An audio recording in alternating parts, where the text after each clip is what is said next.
Hey, it's the Bennington Show on a rainy Friday, spring day in New York City. I'm Ron Bennington. There's Gail Bennington. Yo. And I am Ron Bennington. I am, according to my doctor, into a death spiral right now. Oh, no. From the uncommon cold. Is that why you thought it was Friday? What did I say? Friday. Oh, God. I don't even know what I'm saying. I know. You're not well. I know. Now I know it's the death spiral is why. I checked with Don. I said, Don, you mind if I take off today? And he said, absolutely not. We need you. Oh, my God. Put Raw Dog up on your shoulders and carry it across the finish line for a big win. He's tough, you know. He's tough but unfair. Yeah, I That's know. our Donnie. I just wish there was some other aspect to him. What are you going to do? All right, so it's a Monday, not a Friday. Thanks for correcting me. You guys aren't afraid of me when I'm sick. 844-ROCK-GOD, 844-ROCK-GOD. That's our phone number. It's only to be a rock god, if you can call in, or talk about rock gods, I believe. That's it. If you're one of the 844 rock gods, call in. What's going on with you, Gail? You know, I've returned from D.C. after our big D.C. trip. It was a blast. I mean, I had so much fun. I feel like I learned a lot from Jen.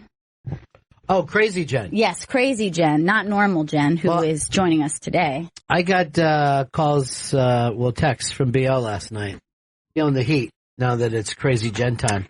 And she wanted to come up, and I'm like, nope, it's all about Crazy Jen. You know, that's a shame. It's just like women can't help but put themselves against each other. You know, it's a big enough world for a Crazy Jen and a BL. Not really. There's only room for a few. Daddy only has room for a few. You know? And that's what they got to do. They got to fight. And somebody has to hurt for someone else to do well. How else will you know you're doing well? There's only so many blouses and feather hats. And you got to fight for it. But it's Crazy Jen's time. It's her time in the sun. She's getting a ton of great feedback. Oh, is she? People just loving, loving her new path in life. And because of that, they don't like BL? Yeah, that makes sense. Of course they I don't guess like it does. BL wrote to me even this morning after I was telling her no all night and she acted like I was destroying her. She says that she's being interviewed for a book about Hooters. And she wanted to know if she could say that she makes the occasional appearance on this show. And I said, no, you can't say that. But I do want credit for being the person who came up with the chicken wing for Hooters. And that was my idea. Adrosky said, I want to do breasts and I want to do chicken backs. And I said, Eddie, look at me. It's all about that wing on a string, do that thing. And now look at him. I heard they were into chicken thighs before that. That would have been terrible. I'd also come up with instead of calling it Hooters, I wanted to call it tits. I think more people would have enjoyed it, and I would feel like women would have taken back the word.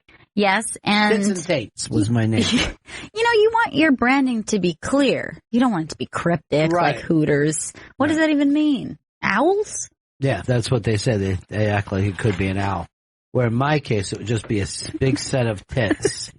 And then a guy's face there while he's eating them. He's just wiping fucking hot sauce off on those tits. But, you know, live and learn, I guess, folks. Live and learn. I've been at wait a minute, let me see if I can get it correctly. Ancestry. Ancestry.com. And I've been looking up our family. Yeah. The Benningtons, or Benning Rocks, as we were known at one point.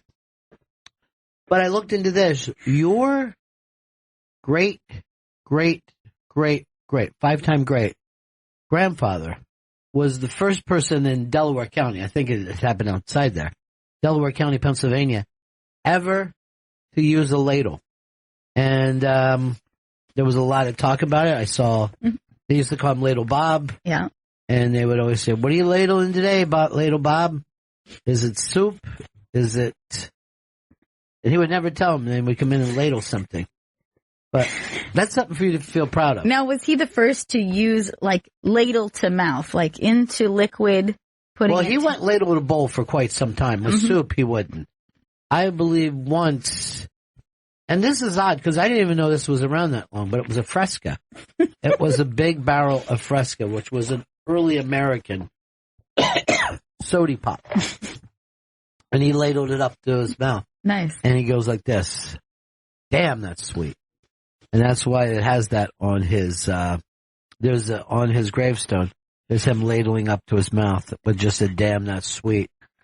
Ladle Bob Benning Rock underneath of it. It's so interesting when you get into this stuff. Hey, that is so fascinating. Yeah. I really should join Ancestry. But I've got you doing all the work for me. Yeah, I'm doing all the work right now and the DNA stuff and all that. Now, I did look into the Stanley family. You did? And, fascinating, Chris. I have no idea. I've never done this before. Not your parents, but your grandparents. So that's 2 generations away from you. Great. They were still living in the trees and foraging for bugs, and eating bugs. Grandparents, it seems like that's not even that long ago for that behavior. But for them, they still were stone people. It's like the 40s. Yes. In the 40s, they were living in a tree, foraging for bugs. Right. Drinking urine. Stone people stuff. Yeah. I think it was probably actually Stonely first, and then that turned into Stanley. Interesting. I'll look into that later when I get a chance. I have to do that on my laptop computer. It's a smaller computer. Maybe I could have like your login so I could maybe do some poking around, you know? Why don't you poke around on your own? It's not that difficult to sign up for this. But there was a picture of your people. I guess that they would drink every day from the East River. They would just go down to the East River and lap that up. Oh, that's lap that water without up. a ladle? No. I would never do. I mean, they were basically living ladle to mouth in those days. It's terrible. No, it's nice, Chris. It's nice to you know. You should be proud of your back family. 2 generations now. That's strange. Because I never met my grandparents. It's fucking weird. Of course not. They died by the time they were 14 years old. In those days, you didn't live long. Glad they got to procreating before that. Matter of fact, I saw some pictures of your grandparents on ancestry.com. And I'm like, oh my God, they're Asians. They're Asians. What? Really? Yeah. And then I read the caption. They were merely just pulling their eyes back because some Asians were walking by. Oh my God, so they were racist. I guess. Wow. I mean, was that racism in those days? I guess not. Back then where you're just like, they would see Asians and then pull their eyes back. I mean, it was after the war. I don't blame them. It's funny how we're on the side of our family. Yeah. You got to stand up for them. I mean, that's why you should have you should have pride for the Stoneleys. Well, this week was the Greek the Greek parade. Yeah. I mean Easter. Those Greek Easter this week because it's a different time. No, Chris, you're just throwing in Easter because you know it's a different time. But this was their Pride Parade, Greek Pride Parade, and they were talking about how many jobs they've added to this country, and all the jobs in diners, nothing else besides diners. Well, our menus were so small before them. A Greek diner is willing to go so deep into what they're willing to make you. I ordered a Piper Cub airplane off of the menu on a Greek diner. How was it? It worked. I mean, I wouldn't normally get it. I would normally get a turkey club. But in this case, whatever you get, they got everything for everybody. They go deep. I don't even know why they bother printing it. What do you mean? I mean, they're willing to make anything. Why even go through the trouble of having a 50-page menu? Well, you want to see what's on deluxe. With photographs of food choices. Delicious photographs. Oh, so that's what a cheeseburger looks like. I think I'll try it out. All right, it's the Bennington show. Last time we saw our own normal Jen, she was getting off a train in New Jersey. Was your mom waiting for you there? My dad, actually. Yeah. They still, I mean, your parents have split up, right? Yeah.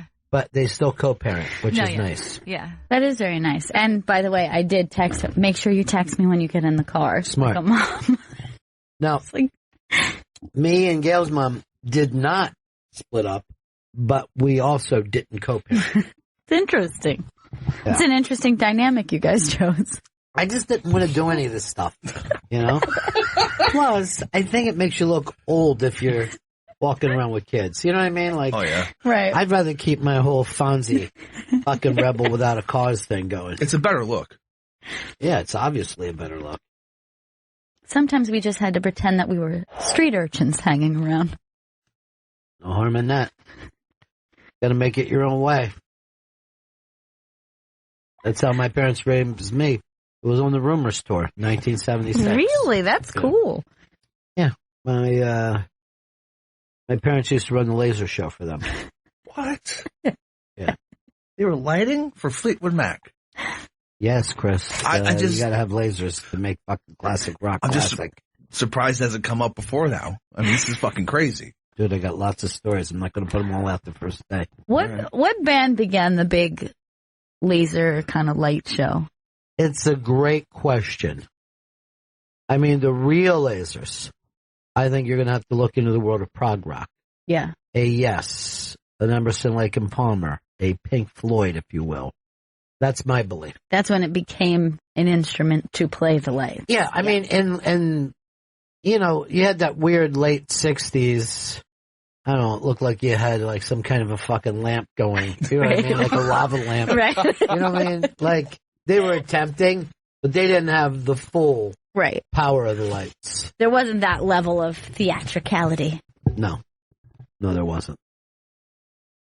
So, I don't know whether you could just put it on a single band.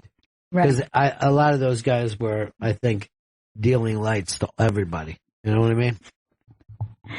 It's like saying what band started doing mescaline. It happened all at the same time. So, you know, the Jefferson Airplane, Grateful Dead, they were attempting Right. the light show before we were caught up to it. They were doing probably just like general trippy mood lighting. Yeah. But not necessarily like lighting cues that hit, that follow guitar. Yeah, like, where you have the segment. guy playing that like lighting keyboard where he's sitting there playing the lights along with what's happening. I'm going to say that was more of an early 70s, and I'm going to throw it towards Prague. I could be wrong.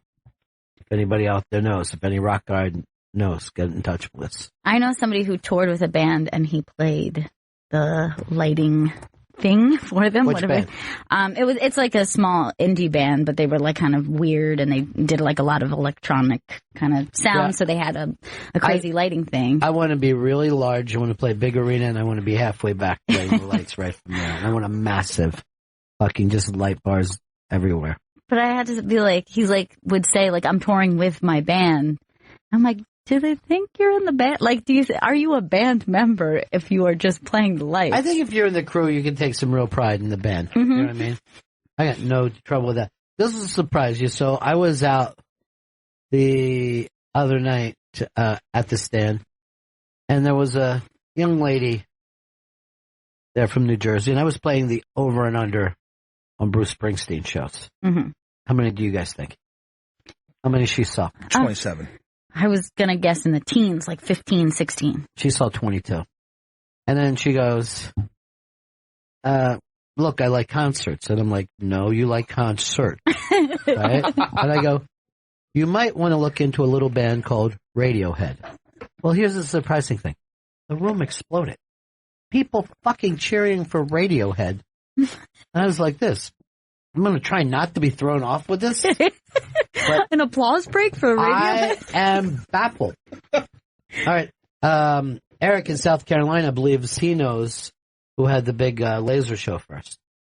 Eric. Hey, Ron. Hey. Hey, Ron, how you doing? To my recollection, the first big band was The Who, and then after that it was Blue Oyster Cult, and then it was Electric Light Orchestra. Well, first of all, there's no way that what you're saying doesn't make perfect sense. I mean, you mentioned three bands, because everybody always considers The Who a 60s band. But The Who of the 70s was that big Bob O'Reilly band. And I mean, they were fucking massive. And that song definitely calls for lighting accompaniment. Plenty of fucking lasers for that show. And I remember ELO had a show that was so involved that they stopped playing their instruments and were playing on tapes, and then they got busted. Interesting. All right, thanks. Thanks, Peace, man. buddy. Look, his answer made as much sense as anything. I don't know it for fact, but it sounds good to me. It makes sense. But I wouldn't have chosen the Who if I were just like guessing out It's of smart because they were a big arena band of the early 70s. And I mean, they were one of those bands, they sold out that fucking minute. They sold out the fucking second that they went on. Yeah. I mean, they were just massive. Massive band. And like you said, everything about their sound, particularly post, 1960s sounds, fit the arena rock scene. There's screaming, there's guitars. We're all wasted! Fucking people went ape shit when they saw them. I think I fucking lit my own fucking chest on fire the first time I saw them. Oh my God. Ran through the building. You were excited. I actually yelled this as I was running through the building. This makes total sense. People were like, kind of like, yeah, it does. In its own way, it makes total sense. But I felt like I was like one of those Viet Cong monks. You know what I mean? Just bring it like, when you see a monk on fire, you're like, maybe we shouldn't be in this war, right? But if you see a person running around to a fucking Who song, right? Specifically, chest hair on a flame. Yeah. You're like, fuck, that guy's locked in right now. He knows where all of our heads are at. Is this part of the show? Yes, it is all part of the show, Chris. All right. Because unlike radio, the audience is part of a big fucking arena rock show. Isn't that weird though when you think of the Who, of like that whole My Generation band? They were so different than the Who of the 70s, the Who. Oh, yeah. I mean, I guess probably only the Beatles. I don't even know who else you could throw into the mix of like had bigger changes in like style and sound. Just completely a Pink different. Floyd. Yeah. The fucking 60s Pink Floyd is fucking, And then by the time the 70s came around, you didn't even fucking stand up. All right, hold on. Jay and Rockland's coming up with a good one. Jay. Hey, we gotta tell those guys in there to take their thumbs off that line. Thanks. Jay, Rockland. Hey, Yeah. how you doing, Ronnie? So Genesis invested in, I guess, the company that was helping them out with their stage tour. And before this, they had to have different gels on all different lights for different colors. And then Genesis backed what was called the Vari light, where they put like 4 different colored gels on one light, and they can switch it real fast with the computer. So Genesis would also, I mean, they were like kind of art rock, but you could throw them in with the proggies. Yeah. Yeah, that was back when they were prog, before they went all Phil Collinsy. Yeah. Yeah.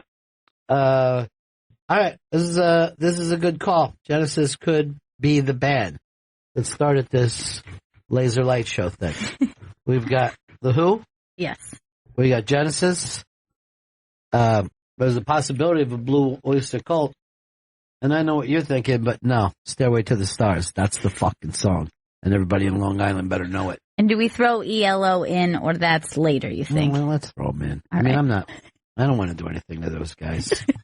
I mean, they have Electric Light right there in the fucking title. Jerry, Denver. Hey, back in 67, if you can remember back that far, I was with this film crew that were making film loops, and we did light show for, it was back in Pittsburgh, and we did, they came in together, the Grateful Dead, the Fugs, and Velvet Underground.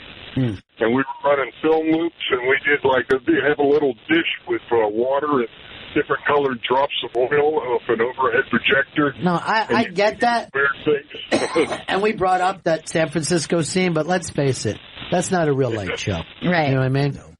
That's just making That's a lava lamp. Yeah, that's just making the stage a sex den. Yeah. I give them all the credit, but they just did not have the big Right. tech, With like serious cues, big lighting changes, following the chords, all that. I don't think that was in that kind of trippy dippy vibe. Right, Georgia. I was going to say, from the mid-'70s on, you had to put Kiss in there. I mean, the music wasn't great, but they're all about the light show. Oh, yeah, they had to do anything to cover up the music. That's true. They had to have explosions. There had to be monsters on stage. Everything but music. That was Kiss's thing. Yeah, there's no doubt that Kiss took it next level. But I don't think that they were first. They just came around a little too late to be first with it. But, biggest? Sure. I got no problem saying biggest. Somebody's got to be the biggest. Why not the boys from Kiss? The Knights and Satan's service right there. Taking kids off and selling them to the devil. Hey, Alan, what's up, buddy? Coach. Yeah. Work. Alan, you're on the air. Hey, Ronnie B. Yeah. The Laser Light Show was first started by Laserium, which was a company that did these shows like in a theater, and they used a single 1-watt laser. They had stuff like the first couple of Journey albums, a lot of progressive rock stuff like that. Yeah, I know. We're not talking about going to the planetarium and seeing the Laser Light Show. We all did that. We all got high as fuck and went there to a planetarium and watched laser shit. This is going to be great. And guess what, dude? It was great. You're fucking doing a salute to the Doors? I'm there.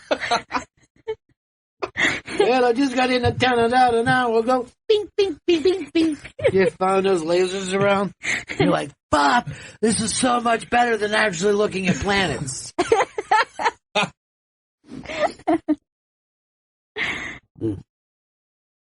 What was I had a little bit of that Doors movie on the other day. It's not terrible. No, I always enjoyed it. The Doors. It's one of his last great efforts. Whose? Oliver Stone's. Wow, I thought that you were a bigger fan than that. You like a lot of his shitty movies. And that was pretty early on. I don't even know, like, how many of his movies didn't... His movies don't age very well. That's my opinion. Now, Wall Street's pretty ridiculous. JFK still ages well, I think. No. You don't think so? It's fucking senseless. I thought it was pretty disliked even in the moment, wasn't it? It was. And that Tarantino movie that he raped, Natural Born Killers. Yeah. It really looks like, to be honest with you, it looks like a laser light show. It does. Go back and watch it now.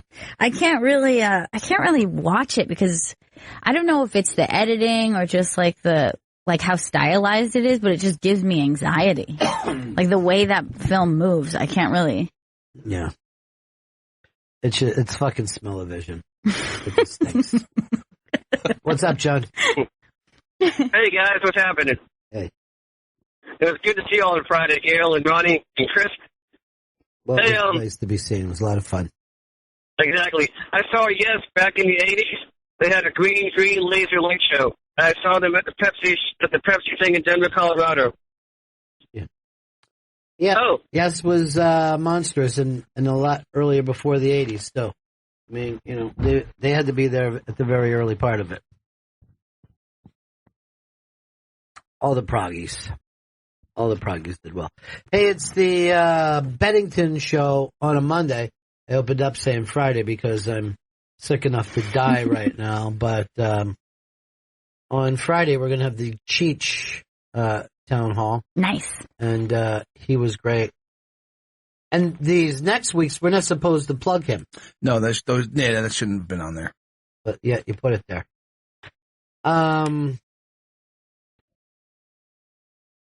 Because he doesn't like anybody to know who's doing his shows. Secret. It's a big secret. There's an article. Let's play this game. What would Big J say? It's up on the iBank today. And you can win tickets to see Big J at Caroline. Well, the tickets were already given away. There was already a winner, but the game is still up.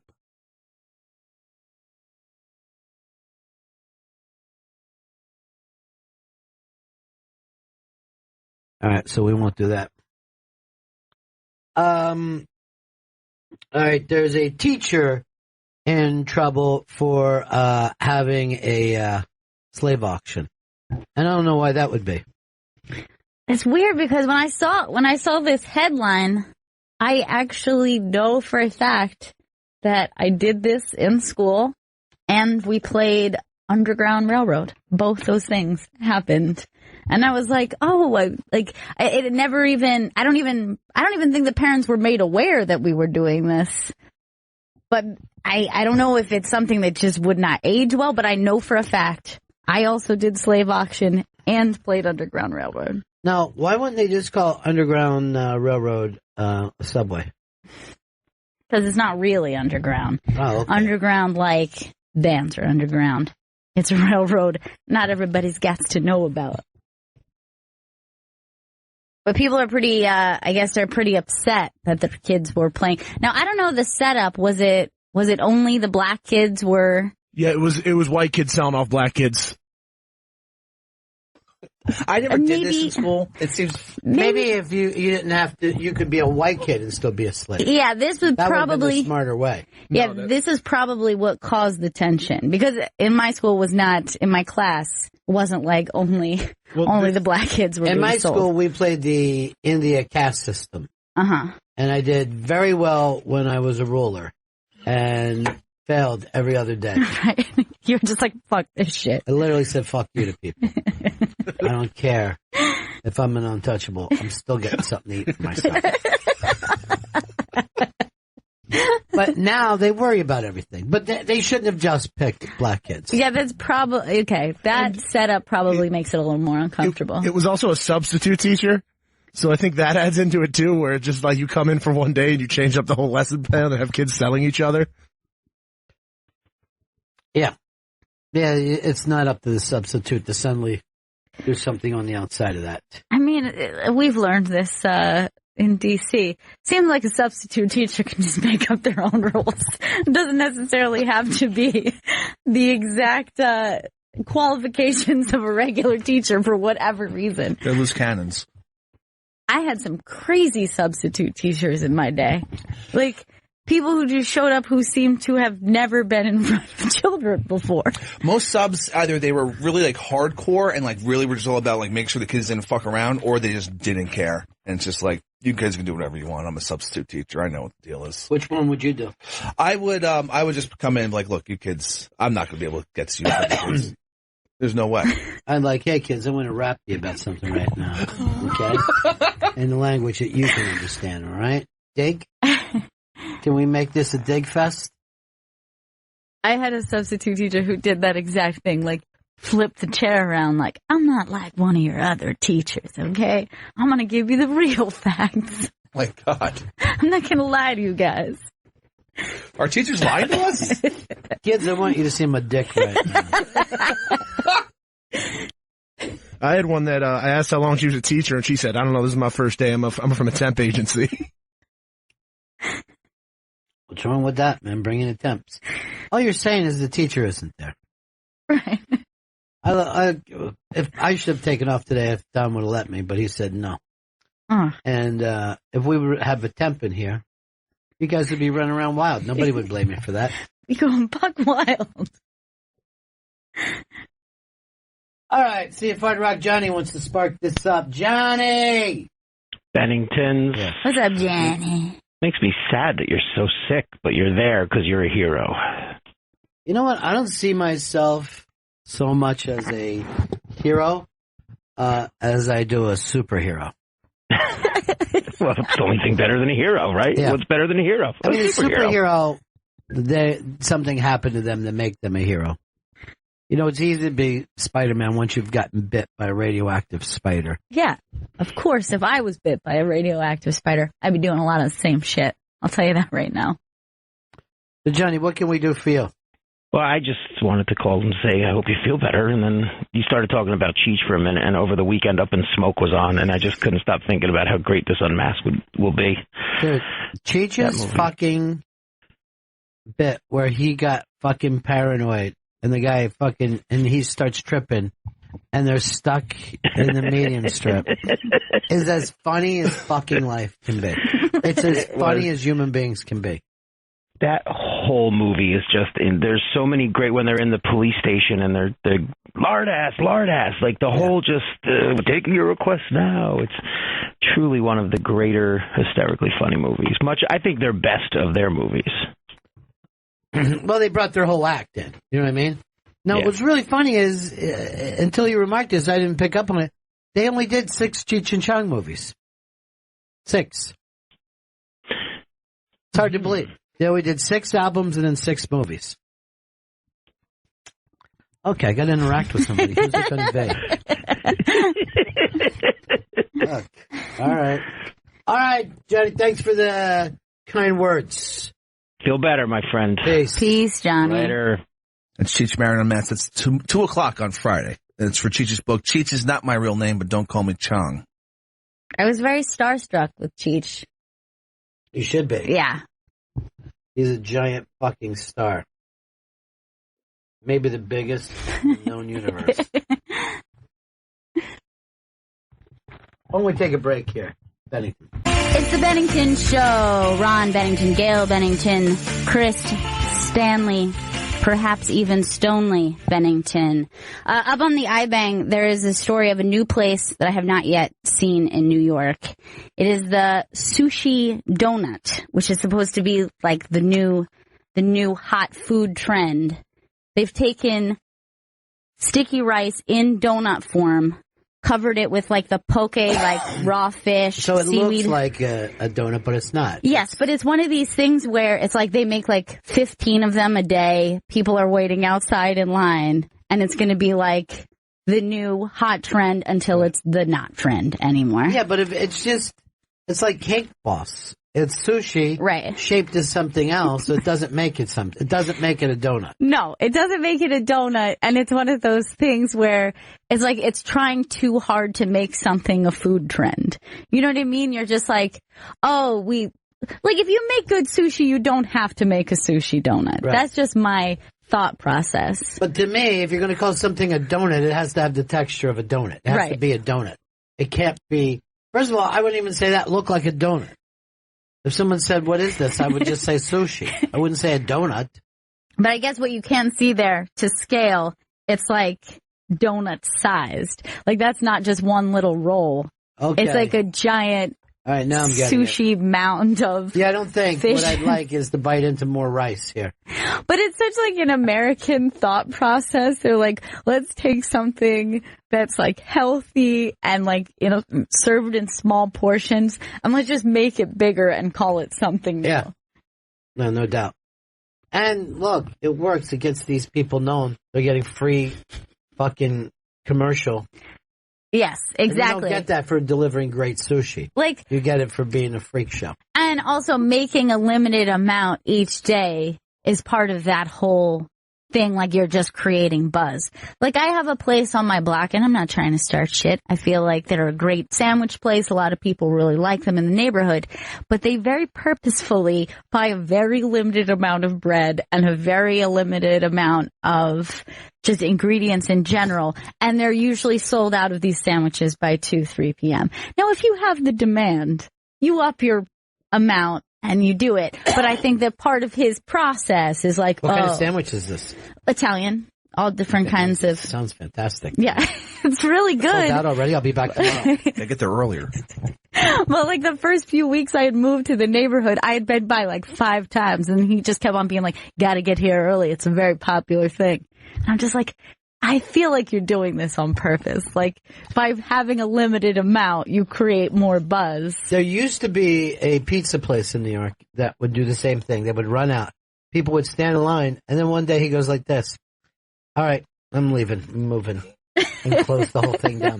It's just over. Even though it was like the most fucking beloved and everybody wanted it, he was just like, I'm moving. I think I'm going to go to Portland or Austin or wherever something's hip. Now, I just don't want to do this anymore. As upset as I bet everyone is over that, don't you think it's like far worse when somebody, it seems like the place is still open, you can't figure out that someone has just sold their business to someone else, everything seems to change? Like, isn't it worse? No, it went away. Yeah. They just stopped doing it completely. But I never went there because I don't like to stand in a line. We went out to that, that barbecue place in Brooklyn in Red Hook last night. What's it called? Home Style? Home Style, is that the name of it? Yes. I thought it was Hometown or Home. Oh, wait, maybe it is. Yeah. Hometown Barbecue? Maybe you're right. It might have been Hometown. But anyway, as soon as I saw... By the way, why did you say yes? Because I thought we looked it up on the air. Okay, Hometown. He's afraid to correct me. I know. He's like, yes, that's absolutely it. As soon as I saw the line, I'm like, no, but you guys are already in it. And then that food was incredible. It was insane. I mean, it worked out for the best that we had got there early. We stood in the line. You saved a table. But I would agree that on a normal situation, I would have walked into that and been like, this is more than I can ever. First of all, I didn't never have enough foresight to say, I'll be hungry an hour and a half from now. Was it that long? I think that we were in the line for a good hour. Maybe a little bit more. Yeah, because I was even late showing up. And then what was crazy is like, it looked like if we would have just showed up an hour and a half later, we would have been fine. Yeah, because the dinner rush on Sundays is always way earlier than during the week. But they had excellent brisket, excellent pulled pork. It was so good. Excellent ribs. And then what people were telling me is these Korean hot chicken wings were the way to go. It was well worth the wait. But it was also like a really confusing thing because we showed up and there seemed to be like no one who worked there. So we were just kind of guessing the system. Like, do you know that thing that waitresses will do? They'll come up to you and they're like, do you need any help and me explain anything with the menu? And you're like, no, it's just like a menu. There's like a meat section. This was actually a circumstance. And I was like, is someone here to explain all the ways that we do We're things? walking. We're trying to find our own seats. You have to get drinks somewhere else. Yeah. And I was like, maybe just a sign just telling us the steps to go through. And then I found out you had to get back in line to get dessert. Like, no. I won't. I want some banana pudding as much as the next guy. So that's the thing, is can Austin beat Brooklyn? I know. Because I just went to Thrillist, and they called that place in Red Hook, hometown, the best in the country. I'm like, I find that hard to believe that the South or Texas, the Southwest even, isn't going to beat these guys at barbecue. But it was damn good barbecue. Yeah, the ribs were crazy good. I thought that they were fantastic, and I haven't had ribs like that in a long time. You know, you don't have the kind of space that you can make really good ribs like with a smoker, but because it's in a, kind of a more industrial neighborhood in an industrial space, they have the space to do it. But I came home with my hair smelling like crazy smoke. I was like smelling it on my hair the whole night. Mine does anyway. Now, here's the deal. Red Hook used to be the scariest thing that you could say to anybody. Yeah. Red Hook, Brooklyn was the scariest. And there were so many cool looking restaurants there last night. I not too long ago, I was in that neighborhood and I was going to a burger place. I was walking down the street and I was like, every other restaurant, every other storefront looks like a cool, coffee shop, a cool, kind of restaurant. It's a really cute neighborhood, but terribly inconvenient. There's like no trains. No trains. You have to take the bus. It's like an insulated place. Yeah. But because of that, I think that they're creating their own cool little world over there. And there's plenty of parking. I know fucking New Yorkers don't like cars, but you definitely would have a car if you lived in that neighborhood. Yeah, you would have to. I think it would be just too annoying not to have a car. But yeah, I mean, I think it's a really cool space. But that barbecue was fantastic, and it's hard to imagine somebody beating it. But you're right. Like, you hear something like that, you're like, how could the best barbecue place be in Brooklyn? That doesn't even make sense. Mm. All right, what else is happening? Up on the iBang, there is a story about, did you see this, that Mindy Kaling and Cory Booker over the weekend had a very flirtatious back and forth via Twitter. This is celebrities understanding that the media cannot resist two celebrities together. No, they cannot resist the idea. So I guess Mindy Kaling had made a joke about New Jersey in her show, he responded to it and was just like, you know, had some little joke. They have a back and forth. And then he says on Twitter, I would love to take you to dinner sometime. I'm like, in Newark, though? In Newark, to show her, like, see, it's like, it's kind of cool over so here. So now he gets to, you know, seem like he's doing the hometown properly. And he also gets to go out with a television star. Exactly. And people are, well, it's like what the kids call a meet cute. I don't know. I think it's what PR people would lie to us and call meet cute. It's a chance for both these guys to get their agendas. One is selling a TV show. The other one wants to be the next president of the United States. And this is a way of putting their names out there without really doing anything. Neither one of them's getting my vote. Not for TV or president. No. As first lady? No. Not even as first sitcom. I've tried. I did my best with that show. I can't believe it's still hanging around, though. Yeah, it's online only now. Oh, is that right? Yeah, I think it's only on Hulu. It's only streaming. I'm not sure which service, but it's only streaming. It's not on TV anymore. Okay. Well, that's not considered a bad thing when you're streaming these days. Yeah. A lot of people do it. And a lot of people, they do well for themselves with it. Like, it seems like it's like a new level of success, I think. Like, I'd rather. Yeah. If I was producing a show, I'd rather have it on there than on one of the networks. I'd rather do what Apatow is doing. Just keep grabbing those little shows and having fun with them. And there are shows that I'm watching right now that I wish I was watching on streaming services. Like what? Big Little Lies is driving me crazy as a once a week show that I wish so much that it was just on a streaming service and I could have watched it in a couple days. Because it's, there's a mystery element to it. There's a lot of unanswered questions. How many episodes has it been?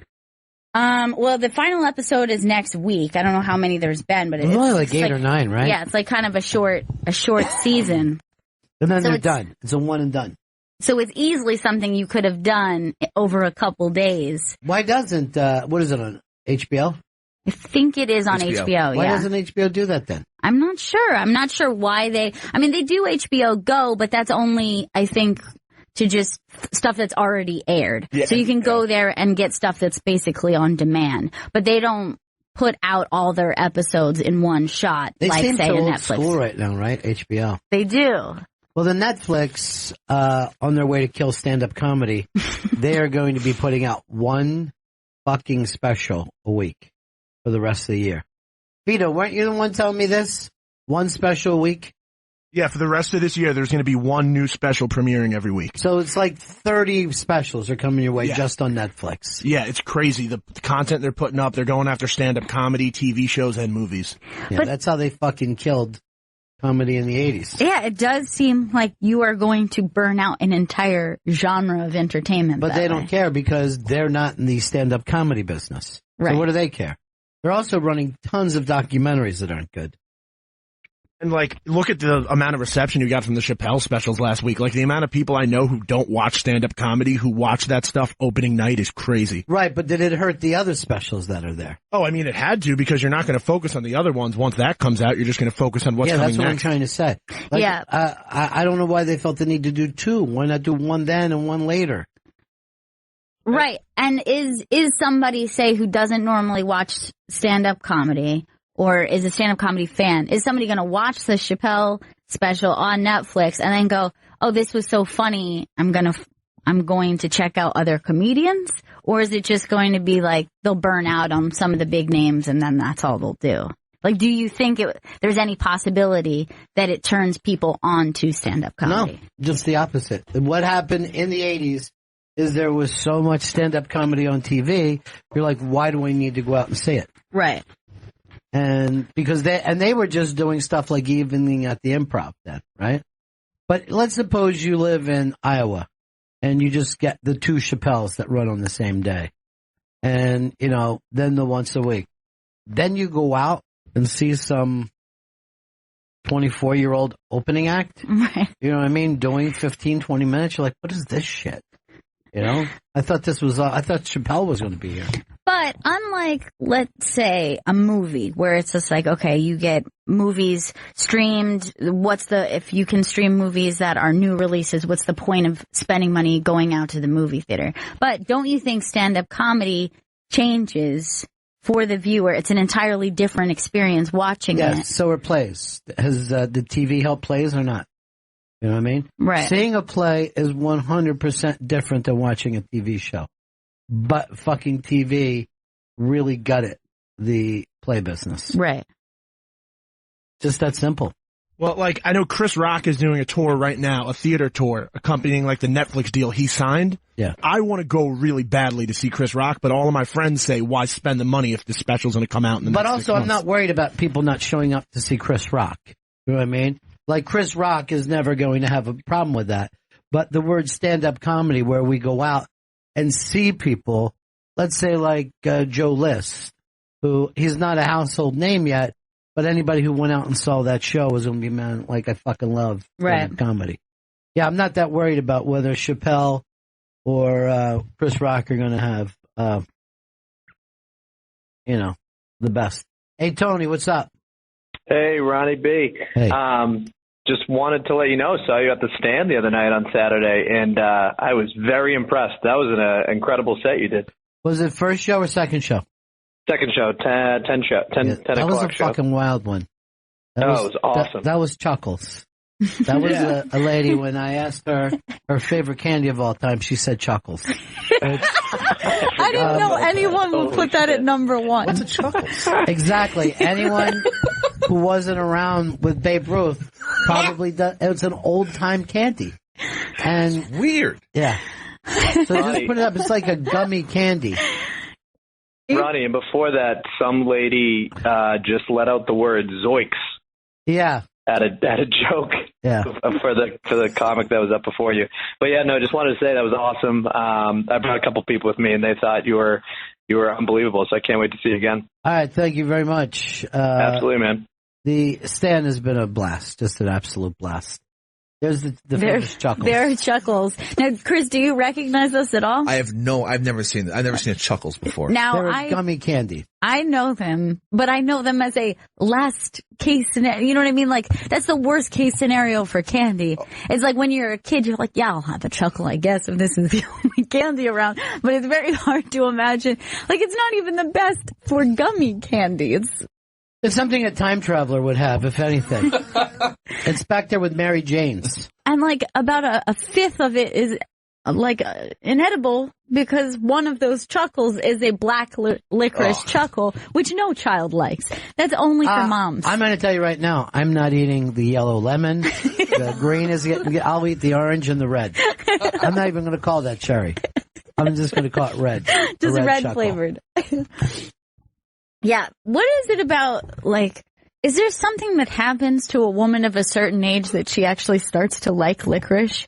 Because from what I can tell, no child likes licorice. Disgusting. But then at some point, someone's mom's just like, licorice, I love these. I love a licorice whip. Red licorice I could eat at any age. Right. It's the black licorice. Yeah, that's for insane. for some reason it's like mom to grandmom candy. It's just like only women. I like when grandmoms would have hard butterscotch candy. And I'd be like this. I know I should be making fun of this, but it's delicious. Yeah, I mean, like, there's a lot of jokes about it where there's original, but they're delightful. Still good. They Ribbon need that. candy's fucked up, though. What's ribbon? Oh, that's like the one that gets all stuck in your teeth. It's like a Christmas candy. Yeah. That's a grandma candy. Yeah. This is straight up Anything that comes out only at certain times, I don't even officially think is candy. Like, I wouldn't say that Peeps are candy, because you wouldn't have a Peep any other time of the year. Right. I think to be disgusting. an actual candy, you have to be every day, you know? Right. A Heath bar is candy, you know? Delicious candy. It's very fancy, in my opinion. Mm-hmm. I feel like a lot of times if I'm having a Heath bar, I'm not up to it. I'm not worthy of this. Chocolate covered toffee? How could I? Me? Just a little me? Chocolate and toffee together? No, I wasn't raised this way. Too much. 844 Rock God, 844 Rock God. Here's Joe in Vegas. Hey, Ron, how's it going? I'm dying, buddy. Hey, I was just hearing what you were saying about the Netflix specials. I almost wonder if some of the podcasts and some of the other, ways that comedians get out there almost hurt the stand-up. I saw Dan Soder a couple months ago, and there was a drunk guy in the back that just kept yelling out bonfire bits at him and kind of almost ruined the whole show. It's interesting. I hadn't thought of it that way. I think that those podcasts now are good for the clubs, but I think a lot of those guys will be able to bypass the clubs. Like when the Skanks go out, they were going directly to, I believe, a Hustler titty bar, right? Uh-huh. And that isn't exactly good for the comedy business, the comedy club business. Right. All right, let's go to Andrew. Andrew in New Jersey. Hey, Bennington. My theory on the chuckle is the only reason it's still around is because it has the perfect size to go in a vending machine. Oh, you can't. You're not wrong there. It is vending We have a very friendly. slim space to fill. But I guess throw some chuckles in. There is some things that just, they look ancient. And others, like, no one ever brings up the Three Musketeers does not look like a modern candy bar. I mean, that looks fucking ridiculous. Three Musketeers. And yet they're still out there. And no one will laugh at you for eating a Three Musketeers. There's another candy bar, and now I'm forgetting what it is. I think it's kind of a West Coast candy bar. It's like white with peanut butter on the inside. Payday? It's like white. No, it's like Payday. I do know the name of this. It's like white and kind of crunchy with peanut butter. And like the first time I saw it, I was like, not only have I never seen this candy bar before, I don't even think it's of this time. Like the logo to me looked so old timey. Somebody sent this to me. A nun sent it to me, and I can't think of the name of it. But it is a West Coast thing. John in Minnesota. John, what's up? You know, you made that comment earlier about butterscotch being delicious. And I was all over it as a kid. I love butterscotch. Couldn't wait to grow up to drink scotch. Thought, how awesome is that going to be, right? Well, not quite. It isn't. First of all, you should have focused more on the butter and less on the scotch. I never once thought of it that way. Like there's no scotch in butterscotch. No, Come on. You are completely correct about that. Butterscotch was always grandmom candy, and in my opinion, always good. To me, my biggest association with grandmom candy, which is my grandmother always had those green leaves. Mm-hmm. It's like almost similar to a chuckle style. It's like a gel, like a gummy leaf with like coated with coarse sugar. And I loved them. It was like a mint leaf candy. Dude, remember when we saw your cousin the other day? He's about 7 or 8. He was just taking fistfuls of them out and just eating them, trying to be away from people. And we caught him eating them on the fucking porch and videotaped it. And he was just sitting there just shoving this stupid grandma candy in his mouth. He was actually wearing it like a mouthpiece, like he had made the gummy around his fucking teeth. And that's going to come back and haunt him one day. He had really just stuffed his pockets with them and was eating them alone on the porch like a criminal. Mm-hmm. Like he knew he was doing something wrong because he had picked all the orange ones out. Yeah. And stuffed his pockets with them, and then antisocially eating them alone on the porch, looking over his shoulder. I did the same thing with some baby aspirin when I was a kid. I took it into the bathroom, was just eating it, and got caught. And I was like, "Oh, I didn't know I was supposed, that this was bad." And they were like, "Then why are you eating it in the bathroom?" Like a fucking, literally like a criminal. Hey, Charles, what's up? Hey, the only white candy bar I know that Gail might be talking about is the Zero bar. No, that's not. And it's my dad's second favorite bar after the Chunky, which nobody likes, that has raisins in it. Yeah, why would anybody like a fat chocolate bar where you're biting into way too much chocolate? And then what do? Occasionally hit a raisin. It's disgusting. But I'm always surprised that once they put an almond in a Hershey bar, why anybody would want a Hershey bar without almond. It's so fucking much better. I mean, it's ridiculous. I have the same question about an Almond Joy versus Mounds. Why would you want a Mounds? Why would you want an almond free? Easily, because sometimes you feel like a nut, and sometimes you don't. Okay. No, Almond Joy has nuts, and boom, Mounds don't. Yeah, Zero is definitely not the candy bar I'm talking. Also, Zero blows. And Zero looks like that's a very 80s logo on that one. Yeah. Patrick, what's up, buddy? Hey guys, yeah, the grandma candy that I always remember is, the red and white peppermint wrapped up, kind of like the butterscotch, but just, little hard wrappers. Yeah. Just a mint. But every grandmother had them. All my grandmothers had them. And the old movie theater candy I can think of is Charleston Chews. Oh man, that's fucking hideous. A Charleston Chews. I don't know where that came from. I have no idea, but yeah, it's still around. It's also Babe Ruth candy. You know what I mean? Like, it's back there with sugar babies and sugar daddies. Just meant to be caught in your teeth. Well, at least the sugar baby, you can do some fucking work. It's small enough. But a big fucking sugar daddy in your mouth? Forget about it. You can't do it. You get your fucking teeth pulled. I only like a Charleston Chew frozen. I don't want it at all. I don't think I've ever had a Charleston Chew. You've got a lot to learn about candy, my friend. Jack in D.C. Hey, Ronnie B. My grandmother, she drove a 1973 Caprice Classic convertible, and she drove it right up until about 2 years before she died at the age of 95. And she had the candies cooking right up on, not the dashboard, but the area right with before all of your instruments. Butterscotch, the peppermint pinwheels, the green pinwheels, ribbon candy. Just had them lined up there, and we never really checked the dates on them, but they always seemed to be okay. After she passed away, my brother and I took her car, and it sat in storage for several years, and we rehabbed it. And damned if there wasn't some of the entrails of some of that candy just laying up there. That's adorable, though. Man, grandmas do like that weird candy. They do. I guess they want a breath mint, but they really don't. You know what I mean? They want something sweet that helps their breath. I don't know what happens, but I think your taste buds just go to shit. Something to taste again. Hannah in L.A. Hi, yeah, the candy you were thinking of is an Abba Zaba. That is it. That's it. The Abba Zaba. Chris is going to it right now. Now, why was that so big in L.A.?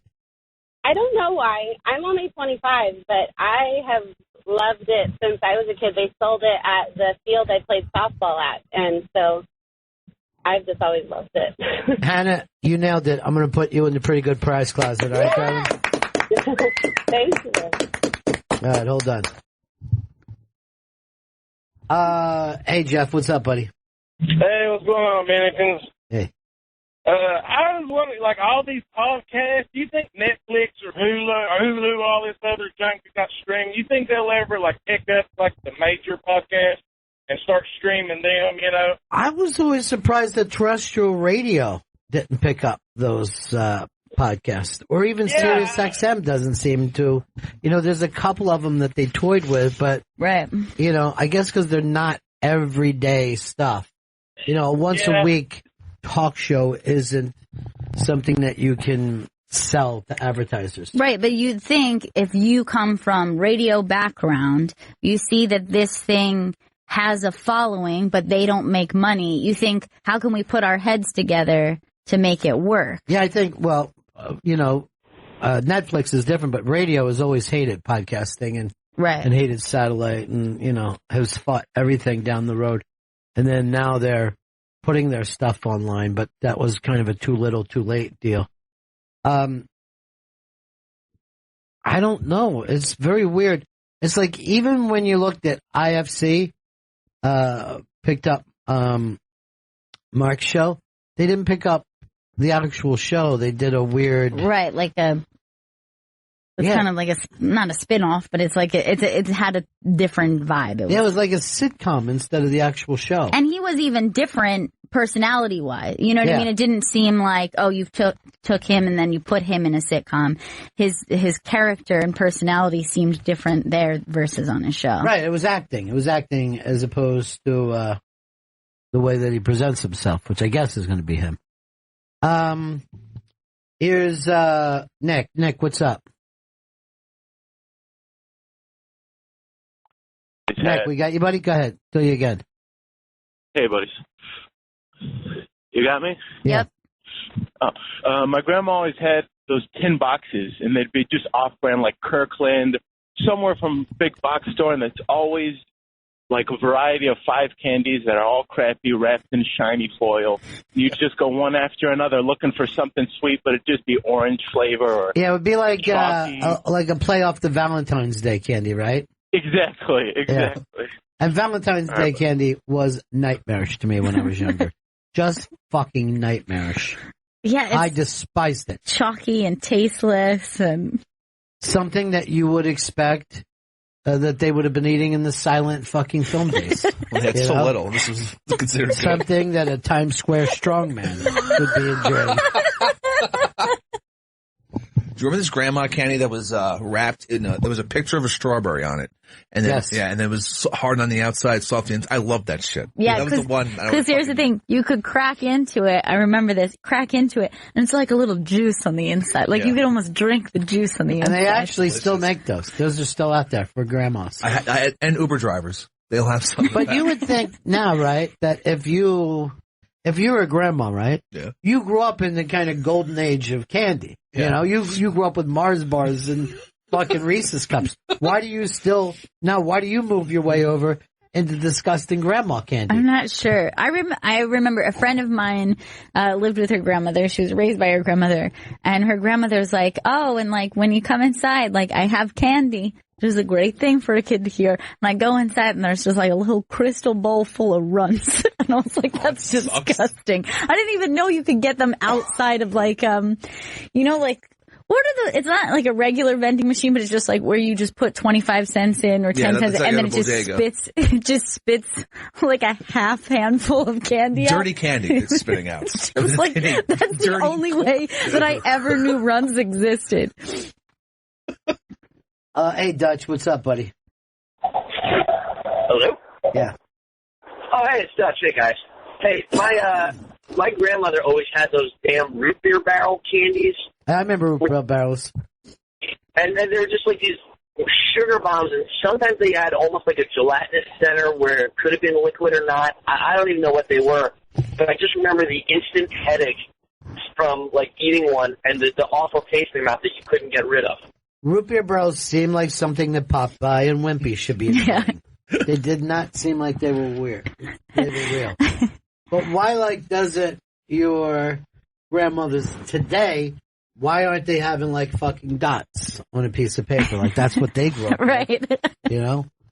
What are those fucking straws with the fucking... Pixie sticks? Yeah, why don't they have pixie sticks? Why have they moved over? Like, look at me, I'm a grandma now.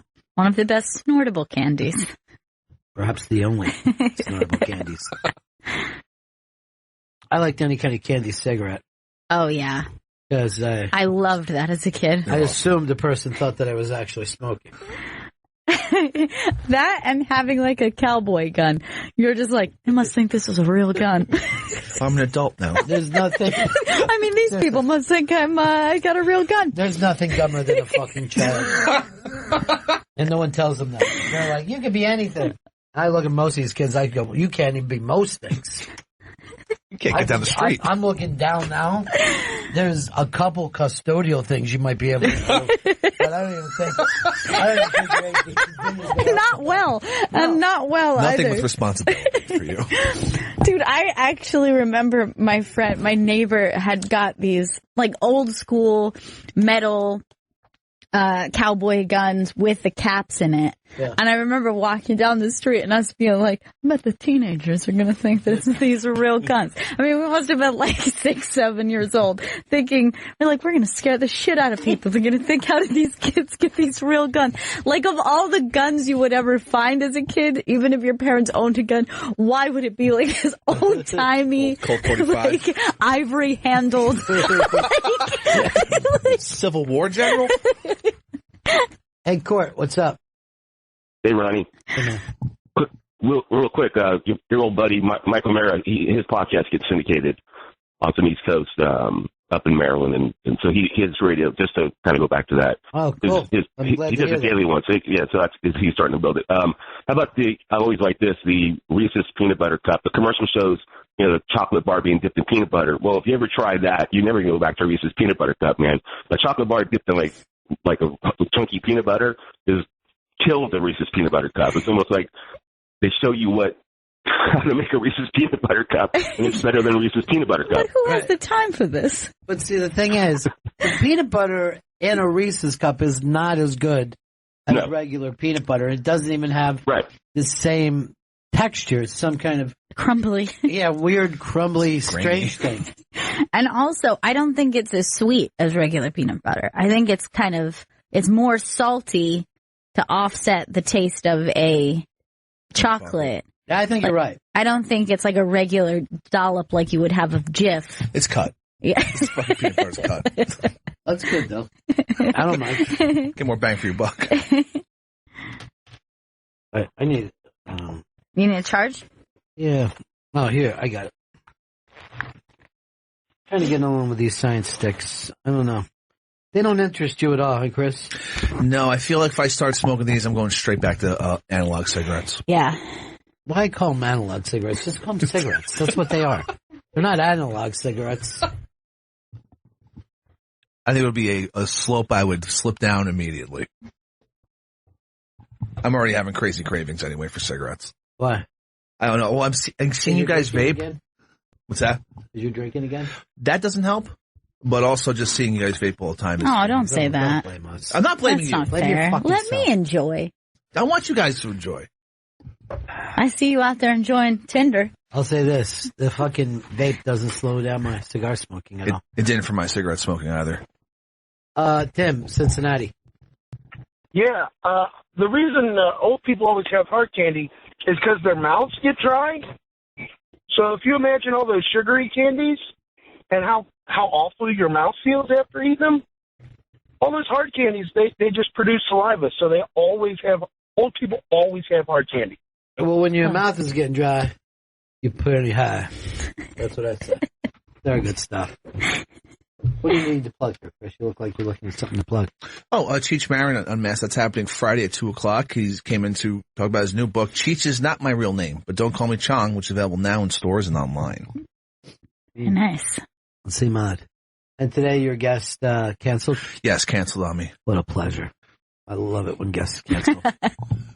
I got a text message around 10 a.m. And then they feel so guilty. Yeah, I know. They're like, I've let you down. You know what? I would never get mad at somebody for canceling. Maybe if they didn't show up and didn't call, it would probably annoy me. No call, no Canceling? show? Yeah. I mean, they could even call and say, God, I don't feel like getting in a cab. I go, I understand. Oh, I've been there, buddy. And they wanted me to tell you guys they apologize. They're very sorry. Tell them it's more than... No. Tell them more than words. Play that fucking more than words song. I'm going to send a YouTube link to it Just right now. say, this says everything. Who did that? Extreme? No. That song was Is it so Extreme? fucking wonderful that that guy picked up as the Van Halen guy. He was the last Van right. Halen singer, yeah. Why are you looking up when you know it's Extreme? It's Extreme. Hey, Matt, Kansas. Hey, we didn't have any candy at my grandma's house, but we had our choice by some ginger snaps that looked like vanilla wafers, or we could get white butter bread with sugar sprinkled on it. And that was the treat. That was it. Yeah. Why don't you just tell her to take an iron and put it in your back? 'Cause it's the same exact thing. Just say, take a hot iron and stick it right through For the some skin reason, of I your thought the white bread with sugar was good. Yeah, I mean, you get those options. You're like, I guess I'm going with sugar bread? That's a 1930s trick that you would put sugar, like they would even put sugar on pancakes when they didn't have syrup. I had a grandmother who's like, we don't have any syrup, but here, I'll just load it with sugar. And I'm like, I'll do what I can. I don't see how this is. Just dry as a bone. It is. At least it's nice and sugary sweet. I'm not going to lie to you about that.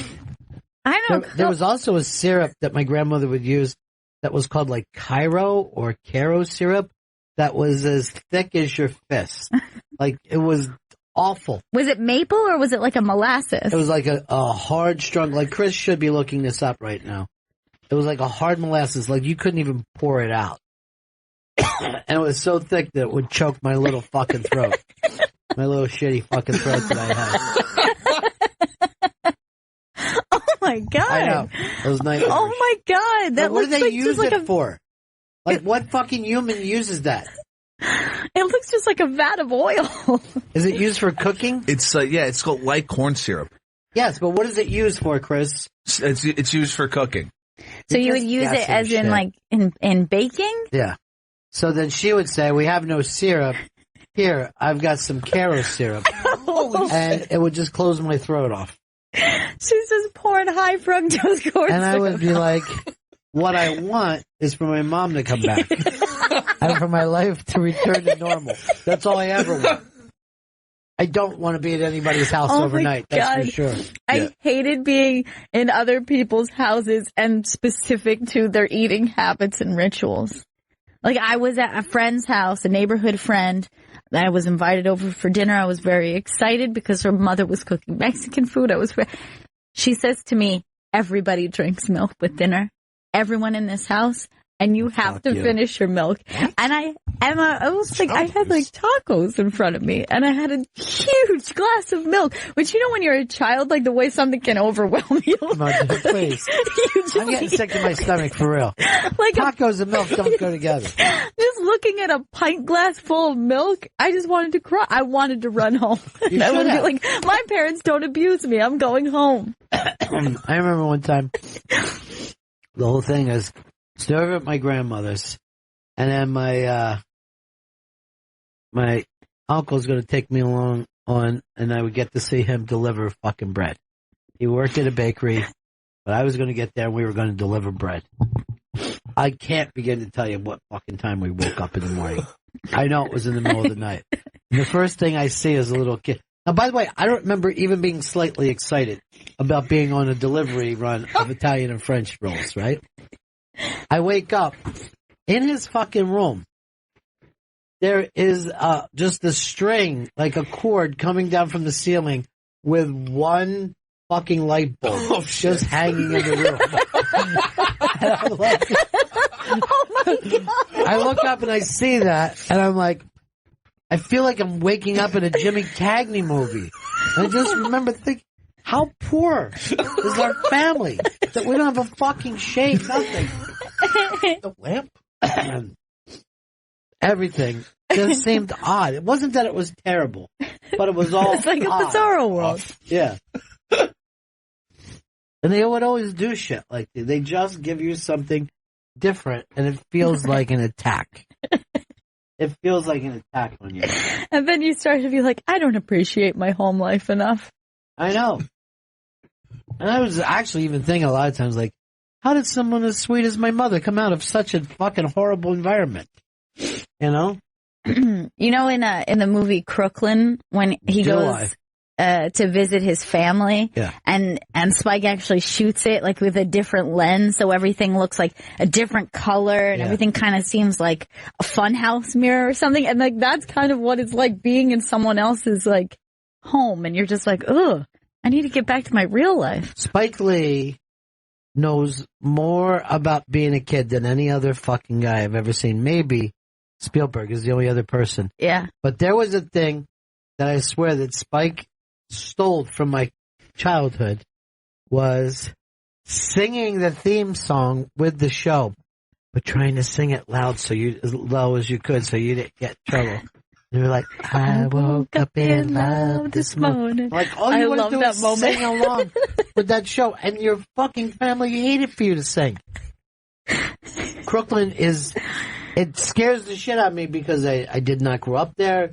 Obviously, it's a different race, and it feels like everything out of that was out of my own childhood. It's an amazing movie. Yeah. It maybe is my favorite Spike Lee, and no one ever says that. Well, it also has that element of just like kids hanging on the corner. I mean, I'm sure like there's like a lot of things that are just familiar to people. Just what summer lasted, forever. Yeah. Spike's a genius. And I gotta fucking put up with people like Chris saying he's not. I'm done with Chris, that. why'd you say that? I just don't agree with this film. You know why? Because you're alt-right. Albert, in L.A. Hey, Ron. Hey, Gail, I think the bar you're talking about, the candy bar you're talking about, is a whatchamacallit. The West Coast. Oh, no. So it was this other one. We figured it out. It was the Abba Zaba. But a whatchamacallit also was one that I didn't really grow up with. So maybe that was like more of a West Coast thing. I didn't have it. That was cookie key, right? It was like a cookie texture. Yeah, a nougat even. Yeah. I don't like anything. I mean, if we're having candy, we're having candy. I don't want to bite into a cookie. I kind of like it. It's good though. It's good. That's why I've never cared for a Twix. I'll say it. I would be a lie for me to say that I don't like them, but I would never pick it first. And I do like, in a frozen rum, a frozen Nestle Crunch Bar is pretty fucking fantastic. I haven't had it in decades, but I can remember the excitement of grabbing that. Crunch Bar was a go-to pick for a long time when I was a kid because I liked the texture. Yeah. The guy that we used to buy, it was like a bodega thing in my neighborhood, and we used to buy candy from him, and he had the loose candy, penny candy they would call it. You know, it would cost you whatever. And we used to stop there on the way home, and you would get, you know, give me one jawbreaker, give me one, you know, whatever the fuck it was. And this old man, he had no interest in us or our candy needs. And he'd be always on the phone. And I would hear him like, no, they're getting 6. No, that doesn't matter. You know, he'd always be dealing with some kind of fucking sports thing. And I found out earlier, you know, that's why he had that place. It was just a central place for him. So we would come home. We'd be walking home from school, and we would be, this is what we would do on the glass thing. We would take our fucking nickels and just go like that until he put the phone down, right? Now, sometimes he would just come over. What do you ask? I mean, he would yell at us. And we never took it even slightly personal. Jonesy, his name was. Just an old, mean fuck. But he had candy, and you're going to let him, you know, right. You're going to be called, you know, a fucking slur. You're going to take it. You're getting candy. So so some days he'd be on the phone, and we'd be like that. Sometimes it'd be like 13 kids, and you're just like doing that, just hitting on his last thing. Oh my God. And he would just fucking put the phone down. You fucking kids! You're not gonna get anything! You fucking sit until I get off this phone! We were all like, every time we were like surprised, we were like, whoa! Oh, Jones! No disrespect, we're just getting some candy. And, he would get back on the phone, and just somebody would start this. Not to be an asshole, just that you forget that you just got screamed at seconds before. Yeah. You can't fucking, you're so dumb when you're a kid. You just think this will get me my candy fast. Oh, yeah. You're fish-brained as a kid. Like, everything is just like... There's no concept of time. No. No. That guy's been gone for 10 seconds. He must be done. I honestly don't know how children learn anything. And I remember being in school thinking, like, hey, if I don't buy milk or juice today, I'll have some extra money for candy. You know? It's like candy is everything to you when you're a kid. Yeah. It's your high. You can't fucking think about anything else. That's the fucking weird scene. Even fucking Jonesy had to admit, like, I know you guys like it. That's why I have it here. I used to also buy my dad cigarettes there. And isn't it funny, like, they would sell a little kid cigarettes. Now, do you think when that happened, like, people from the generation before were just pissed because you used to be able to send your kid? Like, now people had to, like, buy their own cigarettes. Like, you couldn't just send your kid in with your groceries. Yeah, but they're the ones who did it. I mean, They did it to themselves. You know, it was my generation who didn't think to themselves, hey, I'll send my kid down to get me a carton of fucking cigarettes. So we blew it. We blew the fucking sweet deal that my folks had. But I was so little going to that store that my mom would give me a list that I couldn't read.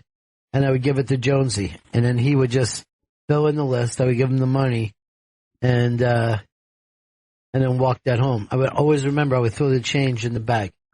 My mom was like, why don't you put the change in your pocket? I'm like, oh, I don't want to fucking get fucking jumped or something. You know what I mean? I felt like if I have $1 in my pocket, fucking shit could go down at any second. It's better, just no one's going to look in someone's bag. Oh, no. You know, a kid isn't interested in that. That's like sending a toddler to the store, though. Like, you're pre-reading age. No, I know. And I know I could read by the time I was in 1st or 2nd grade. Right. So I don't know how little I was going to that fucking store. But I remember, too, like, that fucking place, there was like an off-ramp off the fucking Colchester Highway. So there were cars coming like hauling ass over that thing that we had to cross. And a kid on my block got fucking hit in the head there. Like he got his head fucked up. Had to go in the hospital and go back a couple grades. Oh, it's terrible. What are you going to do? I mean, you want to fucking go to the store, don't you? There's candy there. Yeah. You're going to take the risk. But you're hearing, like, how old my brother was when he fucking got hit on that same highway. Yeah, I couldn't believe that story. And you know that when he told that story, I had no idea those two things happened on the same day. I'd heard both of those stories. I still have a hard time believing it. That's crazy. That was when I got a knitting needle through my mouth. I was fucking playing around. I was like playing I was a little kid. I was playing Cowboys and Indians, and I jumped up on the easy chair, and it went backwards while I had this knitting needle in my hand. I was acting like I was stabbing fucking Indians, and it went right through my cheek. And then the big funny thing is, they asked me, what happened? Like, to see if your parents fucking got, and I go, an Indian got me. I fucking lied and just said that I was such a liar. I just said an Indian fucking stabbed me in the face, thinking that would be pretty cool. So then my parents bring me home from that, and then my older brother gets hit by a car on the fucking highway. Holy shit. They're like the two worst parents probably of all time. Like, both their kids could have died that day. In two separate fucking things. They would have locked them up. They would have said, look, there's no way that this isn't your fault somehow.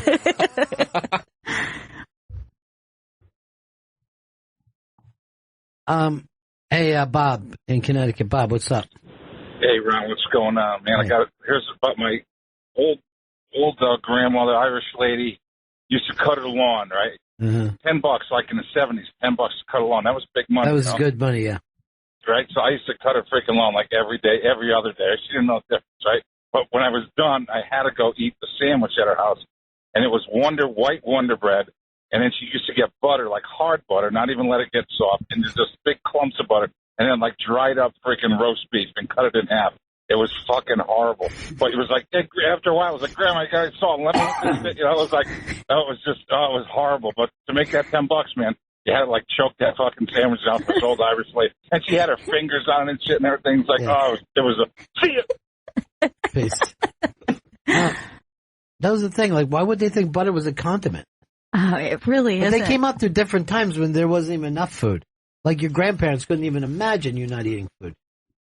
Like, they would be freaked out whenever you just left some food behind. Yeah, or to be picky about something. Yeah. Was like the greatest insult. Yeah. Like, to just be like, but you have food in front of you. It was kind of always was their approach you're getting to that. food. They wouldn't care if it was fucking deer or beaver or something. It's too gamey. Well, that's when that friend of my dad, he got busted for fucking killing swan and eating it.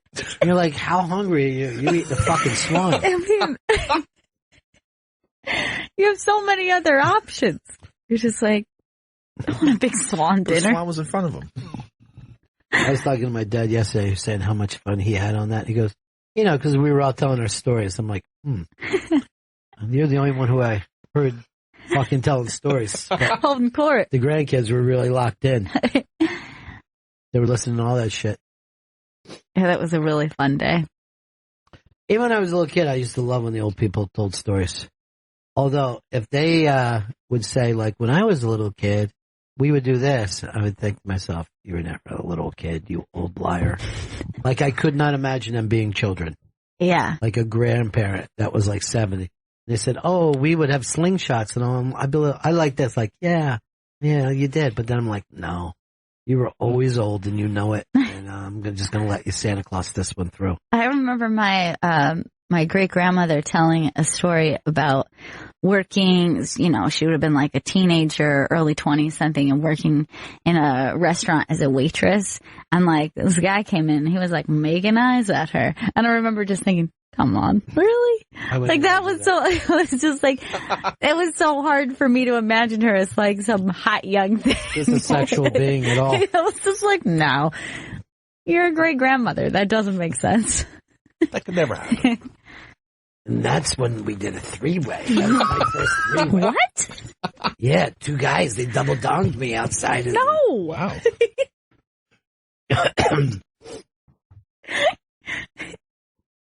Double-donged. Back then we called it double-dong. Each dong would be doubled in a three-way. And it was your first of those, you say? Tom in Chicago.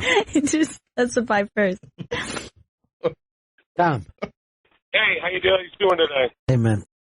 I used to have my grandmother passed away now, but she used to save up all the grease from like bacon or anything like that, and put it into a big coffee can and save it for the next meal. Did you guys ever have anything like that? Yeah, I saw it, but I didn't know how they used it. I do that, but I just do it because you don't clog up your sink. I do. And you throw the whole thing out? Yeah, and then I fill up the coffee can. So yeah, I mean that stuff like settles in the pipes, and then it makes it. But I definitely don't reuse it for any they food used purposes. to, particularly bacon grease. They would reuse it. Yeah, and that's why a lot of that like soul food and southern food is done with old bacon grease. So it's like you're making your own little Crisco pot. You are making your own Crisco pot. My grandmother would save it in a can underneath the sink, and it was just a fucking bacon grease can. And then sometimes you would get into it and eat it with your fingers. I'd stick a finger in every now and then just to see. And your grandmother? No, God, no. Oh my God. I actually have a memory of doing that, sneaking a thing of Crisco because I thought it was icing. And then just taking a big fingerful and then running to the bathroom trying not to throw up. It's just like pure fat with no even salt content. It's just so disgusting. And I was like, I've poisoned myself. I don't know what I've done, but I've poisoned myself. All right, why don't we break here, Bennington?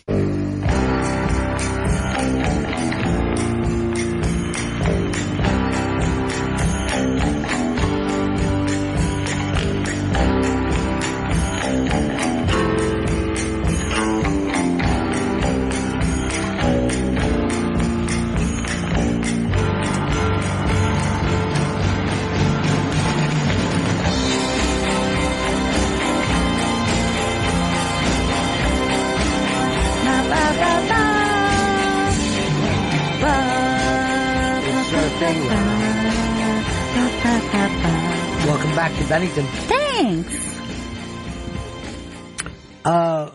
By the way, we'll talk about this a little more, but we've got to put up the music that we played in here on Thursday by the one and only Mateo Lane. So many people wrote to me and told me how much they loved it. That was so fantastic, and I heard the show went excellent. It was a great night, and he wrote to us saying, what a great time he had on the show, and how great his show went that night. I'm really happy for him. Yeah, he sold out. Yeah, and a lot of people from our show were there and posing for pictures and all that kind of stuff. So it was really, really great. And we were coming back on the train, and Jen said something to me that I could not believe, and I think it's a change in the way the world works. She says she's never kissed on a first date. Yes. What? It's a principle that you hold that you do not, you will not go back on. Like it's the 1950s. Yeah, definitely. Who put that in your head? Don't kiss on the first date. Friends, parents. It's just always been a thing, like, you kiss them on the first date, and, like, they immediately think you want more, right then and there. Yes, people want more. What if you want the kisses? Yeah, don't you want more? I do want more, but I'm looking for more of, like, a relationship, you know? I feel like if you kiss on the first date, it's like, you're kind of insinuating you want, like, more of a hookup situation. It's odd. Yeah, I mean, here's the thing, and it is not gender specific, because I know, for me, if I went on a date, and did not end in a kiss, I would, unless it was just like the most fantastic date, I was 100% confident everything went well, I would be going, oh, is it like, was there not like a physical attraction there? If you had a fantastic date and had nothing to do with any sexuality, then you just made a buddy. I mean, the same date that you're talking about, right. Chris Stanley and I could go on that date. We could go on bumper cars, on the roller coaster. And then not even think, are we going to kiss each other before we left? Ron, this was a magical evening. That's not a date. Right. That's two dudes. That's a hang sesh. Hanging. Yeah. Yeah. What you are doing is not dating. No, you don't kiss on the first date. The second date, what do you kiss? Yeah, kiss on the second date. But right at the beginning of the second date? I mean, the second date become make-out time. No, at the end of the second date. Okay, that's the end of the second date. So that you are going to kiss, an open mouth adult kiss. Or a peck. closed mouth peck. A peck. Closed mouth peck. What the hell's going on? And this That's is also a guy not like I want to date. Guess what? If Chris and I had our fun day together and we pecked, that'd be like those two bros. They like hanging out together. They're really Nobody close. would say anything. Those are some tight bros. Yeah. A peck is nothing. But by the way, I went back to a restaurant I haven't been in some time for breakfast on Saturday. The waitress was there. Nice older woman. Mm-hmm. She's been around forever. For some reason, I went in for a hug with her. I haven't seen her in like 8 months. And she kissed me on the cheek. And I went, I don't know what just fucking happened. I go, this is bigger than any date Jen's ever been on. That's huge. Yeah. I put myself in that position a lot where I go for a hug, and it happens a lot with comedians because you've noticed that there's a lot of comedians who hug. Oh, yeah. Will hug hello. Yeah. Almost all of them come into this place and they're like, hey, we haven't seen you in a week, and then they give you a hug. And it is always awkward when I start the hug and went, this is our first hug. In my mind, I'm going, oh, this isn't a person who always hugs me. I'm now initiating the hug, but just because I assume all comedians do this, I put my arms out. That's racism, what you just did. And now I just assume that this is what they want. And then I always know it's a bad sign when they go, oh, okay, going in for the hug. And then you're like, I I've done won't point something that weird. out to people. I've done something weird. I'll actually say this. Oh, shit, it's a hug, is it? Okay. Oh, God. If you need it. I had a very awkward moment when Ricky Velez came in here because I was trying to keep it to like a fist bump, even as he was going in for the hug. So I had my arm stuck between me and him as he hugged. It was fucking awkward. It's very funny with Chris because a lot of people feel close because they email with you so many times to get the date down. Me and Roy Wood Jr. are really close. Yeah, I know. I really, I know he's one. I think it's really fun when we have a comedian in the first time and then they're like, so you're Chris Stanley. Yeah, it's always funny. The man from all the emails and texts. The guy texting me. Great. Different looking than I thought. What's that supposed to mean? A young lady brought that up to me. That I'd never met before. She comes up, she tells me who she is at the stand the other night. I'm like, oh, great. You know, I'm just acting like. And then she's like, yeah, Chris is trying really hard to get me into this thing. And then another young lady came up and said, I'm trying to work out something with Chris, but he wants me with this other person, and both of us are on the road at different times. I'm like, I'm sure he doesn't realize this. You know, I'm sure he's just being stupid right now. Oh. So you're Chris Stanley. Yes, you're kind of a famous person and somebody who's known to ice some people in their opinions. Really? Yeah, they don't hear back from you. I some people come up. I wrote to you 7 times and never heard back from Chris. I'll go, can I get your private email? I go, I'd love to do that, but Sirius won't let me because it happened already with Jeffrey Gurian. Yeah. And that's ruined everything. Jeffrey Gurian's comment, I went and read his thing this week, and a big part of it is how a cop recognized him from the Kroll show and wanted to have his picture taken with him. How many paragraphs was that? 7. 7, about how the cop picked up the bags and helped put it on the train. Anyway, what were we talking about? No kiss on the first kiss date. at all. Yeah. So we're trying to say we're in casual, barely know people thing. And we're going farther than you go on a date. Yeah. All right, now third date. Let's say this is going great. Okay. All right. Genital kiss? Would it be a genital kiss? Like No, not a genital. That would be make out. All right, so make out, but no touching over close. Touching over clothes, yeah. Little feel up. Okay, so you'll go for cheap feel, maybe some grinding. Grinding? Like just okay, like a standing dry hump. A standing dry hump. Yeah, we could do a little heavy. Okay. We could do a little heavy stuff. All right, so fourth date is where it all starts to come out of the clothes, right? Finally. No, here's the thing. Fourth date, I want some left hit. I actually think there's a big 0 to 60 jump. Like third date is like it would seem very cold, and then all of a sudden you're stand-up grinding with someone. Yeah. I'm going, man, I can't read this person. A peck on the cheek, fucking date too. I didn't know the grinding took place outside of 8th grade. Because if there's grinding going on as adults, I mean, I think it's sex. That's in sex 8th grade in my school. there would be grinding going on in the lunch line. Somebody would just be sitting too close, and the girl would have to stay. Stop grinding. He's fucking grinding on my ass. Feels good.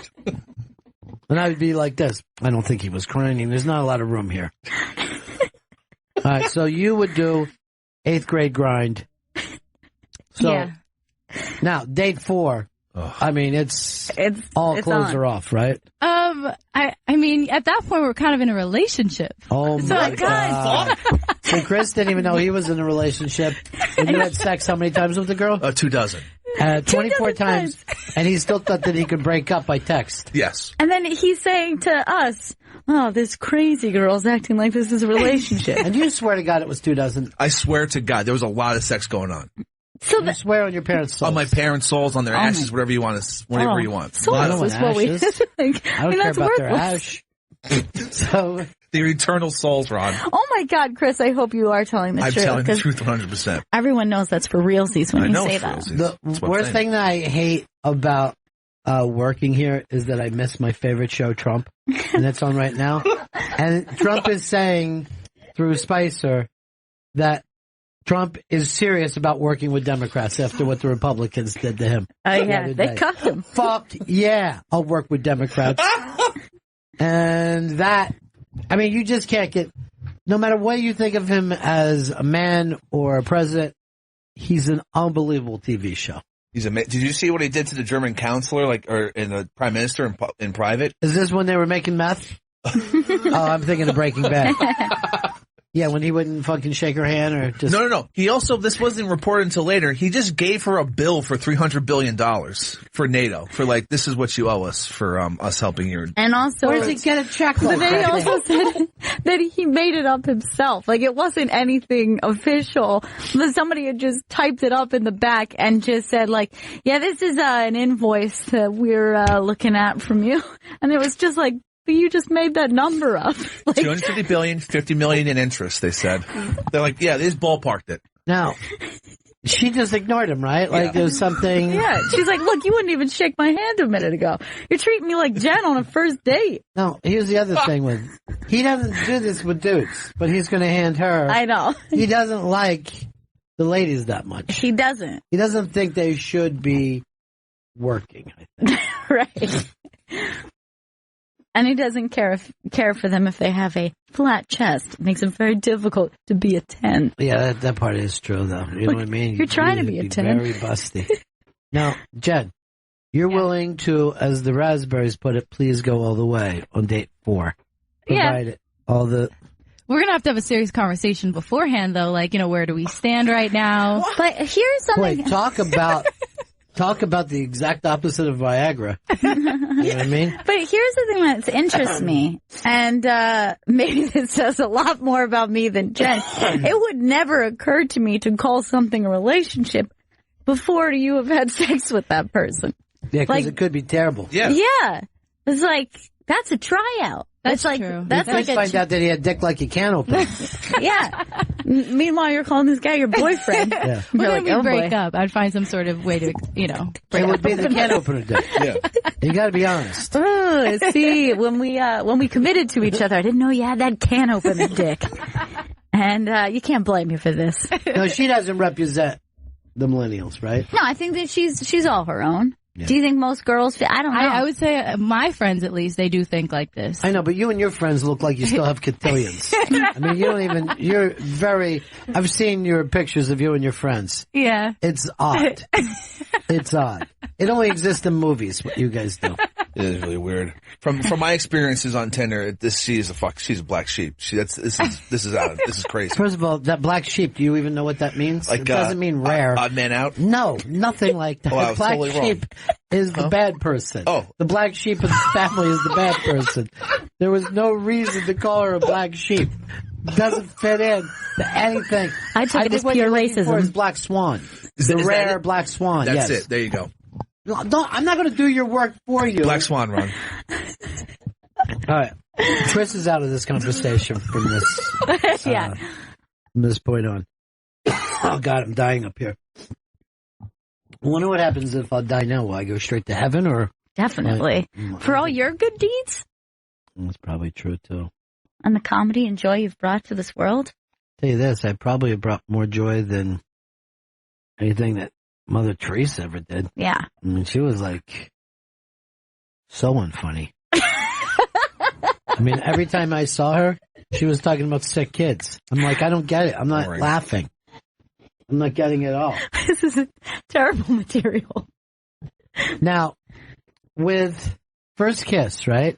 Right. Do you prefer the guy leans in or the girl leans in? A guy. I would prefer. But with you, nobody's knowing when it's going to happen. Yeah, that's the a real chances guessing are game. It's too early. Remember when, so we're on the train and there was this beautiful sunset and I'm sitting next to Jen and Vito and I point at the sunset and I go, if you two don't kiss now, you never will, right? And we all had a good laugh. Yeah. And then Vito leaned in like he was going to get a kiss. Oh. And it was like an incestuous rape. It was so disgusting to all of us. Awful, man. I just wanted to complete the moment. It was disgusting. Yeah. Vito. We were all uncomfortable. Look, there was a beautiful sunset. I wanted you guys to see a nice kiss in front of the sunset, like a VHS cover. Seriously, it was no different than if you would have looked over and a bear would have put a child's head in its mouth and started to bite down. That's how I Same felt. fear level. Once I was rejected, I backed away. I didn't keep going for it. Luckily, I had a chair and a stick, and I was able to back him back up. Yeah. Only because I've been doing that since he was a child. He still thinks that the chair and stick can stop him. If he ever gets it into his head that he can break that chain, he'll kill me. He'll never figure it out. Don't worry. By the way, exciting news about Vito. He was the first person in his family to drink from a ladle. So, wow. Oh, congratulations. Thank you, guys. That's evolution. All right, Gail, I want to play this game. Chris couldn't find it earlier, but this is the game of Big J. Okay. The game of Big J. Now, he's going to be performing at Caroline's comedy show very, very soon. So this is for that. Go over to the iBang to see this. But I feel like I know Big J more than any other person in the world. I know definitely more about him than Mr. Dan Soder. Mm-hmm. Louis J. Gomez. Certainly more than Christine. More than both of his dads. I worry about going one-on-one with his mom over some of these things. Because sometimes a boy only tells his mom and not his radio dad all of his feelings. Right. Like a lot of times when I'll see Jay, he tries not to cry. You know what I mean? Like he'll hold it back. He'll go, no, I'm okay. But I know. Yeah, he's you know playing what I mean? tough Yeah, guy he's playing for tough. Daddy. Yeah. All right, so let's go through some of these. It'll be me against you. Okay. Yeah. Who was the first comedian Big J ever met? Greer Barnes or Kevin Hart? Ooh. Greer Barnes. I can't even follow Greer Barnes. By the way, did you see Greer the other night on TV? Oh, no, I didn't see it. Yeah, he was on the Stephen Colbert show. I And taped did it. very, very well. Kevin Hart from Philly. Mm-hmm. I know that What's they're your friends. I know that they're friends, but my guess is going to be Greer Barnes. I'm going to agree with you, and I'm going to tell you why. I think at the time that he knew Kevin wasn't a big deal. They were both open micers. So he probably, but Greer Barnes was probably like a headliner at the time. And that seemed exciting to Jay. We're both picking the same thing. What do you got? Greer Barnes. Yes. Greer Barnes. I can't even follow that guy. I don't know about you. That was one of my favorite Louis things. Yeah. David Tell. Greer Barnes. David Tell, letting on the Louis. You don't want to follow Greer Barnes. According to Jay, who is the greatest 80s band, music group, or solo artist? Hall & Oates or Toto?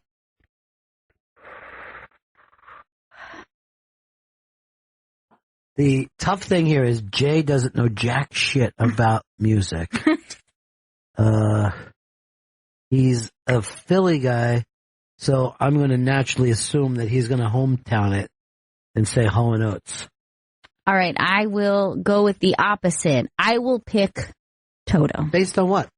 I feel like he likes it like an epic kind of song, and Toto has like a lot of epics. And I really thought we'd have him do some kind of heavy metal beach party band. I'm really surprised that this isn't some Iron Maiden. Yeah, this was neither one of them are terribly like obvious to me, but I'm going to go Toto. And then the other day when he tried to say that Everlast is the coolest guy that ever lived, meant it. All right, what do you got? Toto. Oh, wow. For shame, Jay. For shame going against Hall & Oates. What was the movie that made Big J cry? Rocky or Armageddon? First of all, you should be crying at both movies. Yeah. I mean, I've cried at both personally. Yeah. It's like, here, I'm going to talk out my feelings. Okay. I feel like he, at a young age, you're going to have that Philly pride and you're going to go with Rocky. But he's also, like, I don't see him as, like, the biggest, like, boxing fan. But maybe that doesn't even matter. The thing.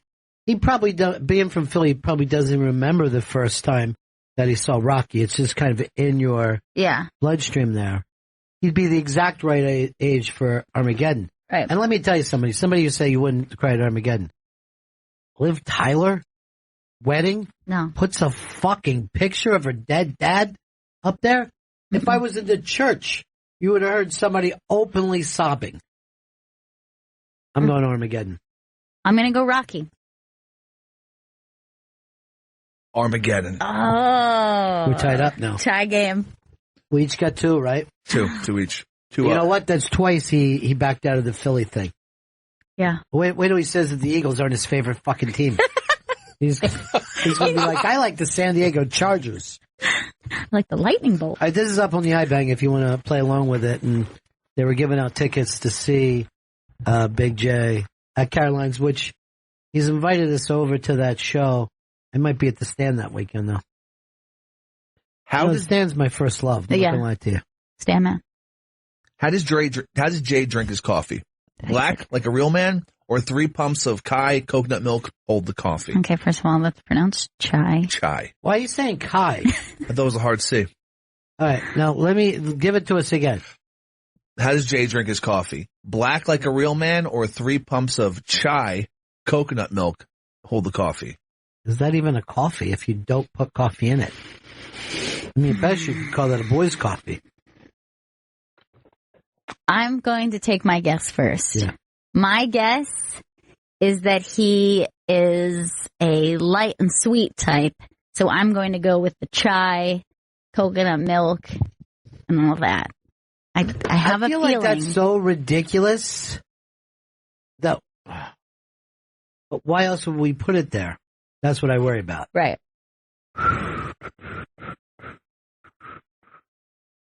I'm gonna give this a push and go along with Gail. Chai. It is chai.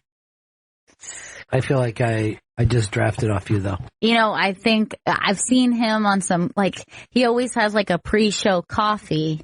He does. And it seems like he doesn't just, like, coffee. Like, if you just drink coffee because you're like, okay, just get some energy, have some coffee, you just get it down the hall, you get it in the kitchen. But he always seems to have, like, something fancy. Like, it's always, like, Starbucks.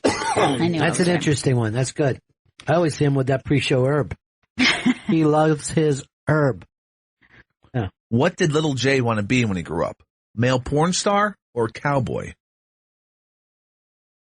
Oh, my God. I think every little boy wants to be a cowboy, right? What boy is going to say male porn star? Yeah, I can't imagine him saying that. I mean, you might say that when you're 18, but not when you're fucking 5. Not at the same time that you're saying cowboy. I'm just going to go. I want to agree, but if we only have a few questions left, I will take the risk if we want to break the time. I'm going to take the risk. I'm going to go male porn star. Male porn star. Son of a bitch. What's the score here? It's Gail 4, Ron 3. Hopefully. I can't. First of all, I think he's trying to be Coolsville by saying that. I don't think any child says they want to be a male porn star. And by the way, you just should say porn star. Yeah, you don't have no to one ever specify. says I want to be a male basketball player. I'm so sick right now that I might have to be put down like a dog. Oh, Jesus. Jen, have your father come in here with his gun. And get him to just get me to look at the sunset and then shoot me in the neck. Because I don't want to get the rest of you sick. What's Big J's pick for the best candy bar? A Take 5 or $100,000? This is a tough one. Yeah. I have a theory. I think I have an answer. Should I go first? Yeah, I already know mine too, I think. I'm going with the Take 5. The Take 5. Wait, hold on, don't say anything. In my head, when you were doing that, I was going, take on me. I have no idea, but I'm going to say Take 5 based on the fact that my ADD took me to a big hit from I'm going to guess 86. Is it Take 5? Nice. Yeah, I don't know how. That seems odd to me out of all the candy bars. You want to know why? Because Take 5, I feel, is like a young man's candy, and he follows the trends. Oh, he's trendy. $100,000, that's like an old man's candy bar. Mm-hmm. You're right. All right, what do we got? What is Jay's favorite animated TV show? Archer or American Dad? This is a tough one. I'm going to go first. I'm going to say straight Archer.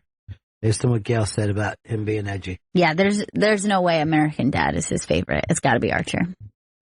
It's American Dad. What? I never would have thought he was. What are our scores here? Right now, Ron is 4, Gail 5. What's that mean, 4? 4 and how many misses? I'm barely over 500, I think. I might be 4 and 3. I think 4 out of 6. 4 right out of 6. I missed more than 2, Chris.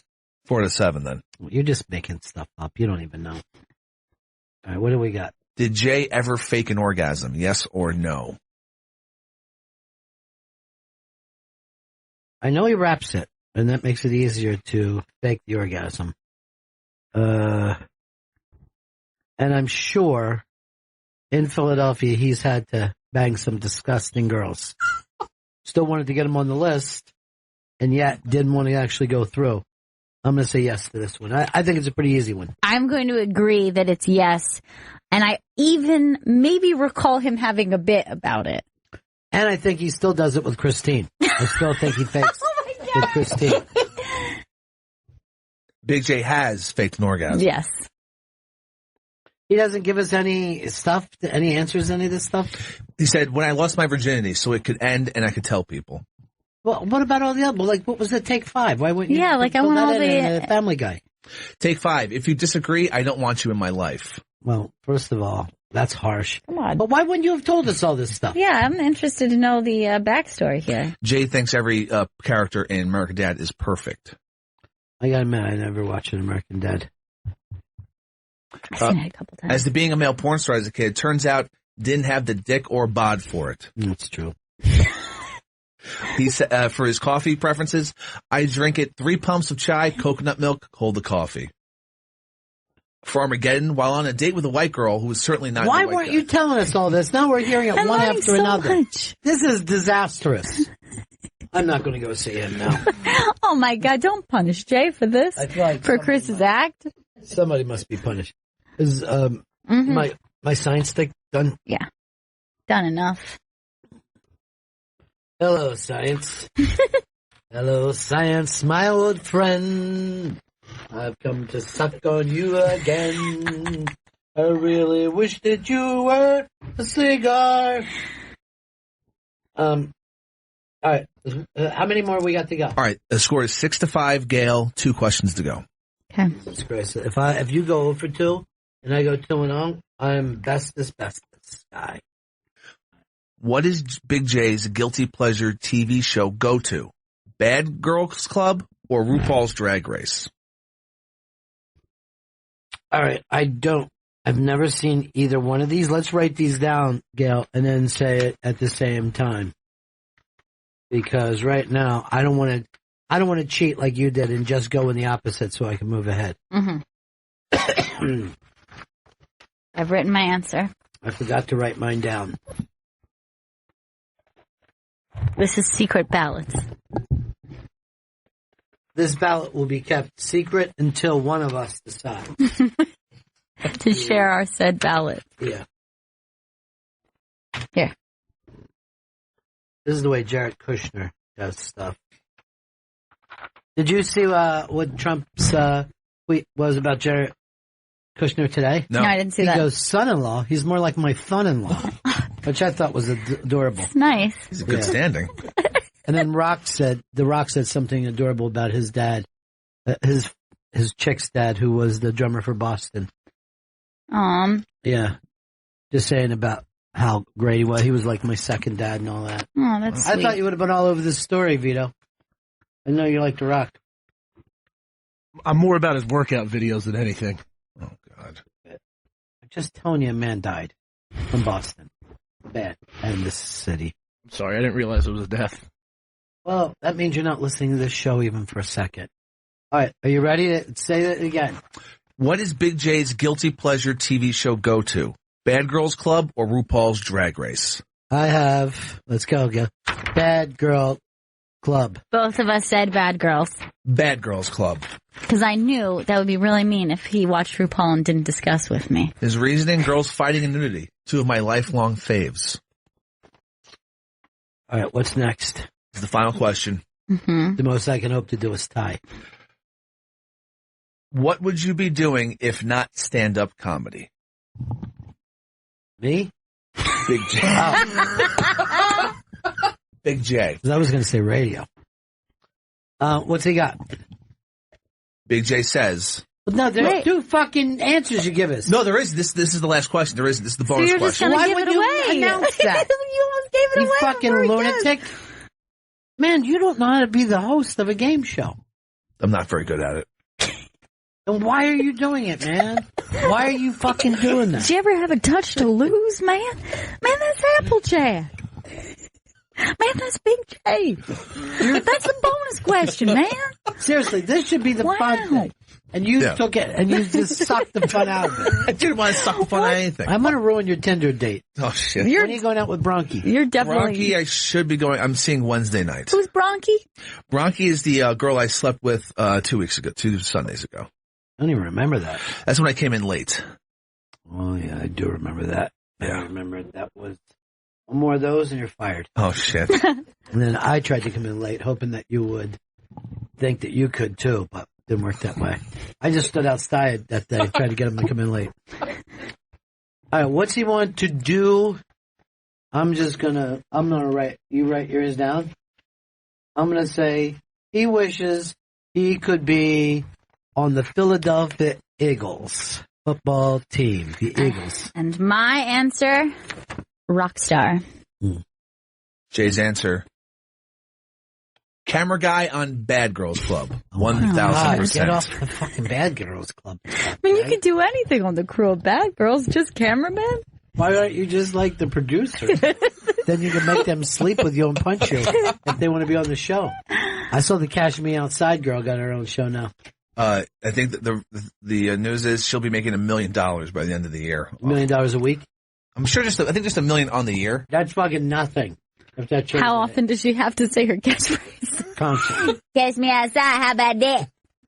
Catch me outside, how about that? Why don't you get Gail out there and see if you can't get her I one of do these shit fucking shows. like that. She's just punching Jen all the time. And Jen's like, this is the first date I don't punch back. We hosting club nights, no problem. Jen, how many dates until anal?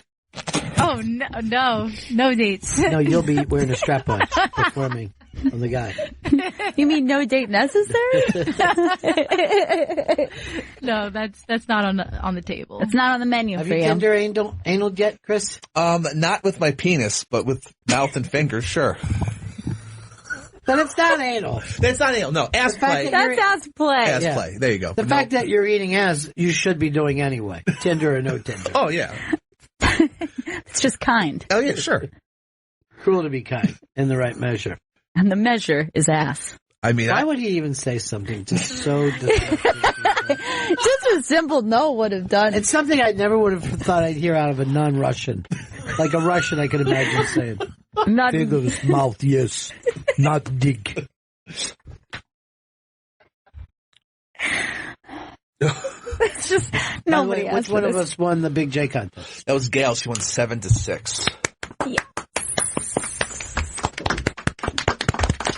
Look like I have a new son-in-law. Doesn't even make sense. That's Jared Kushner.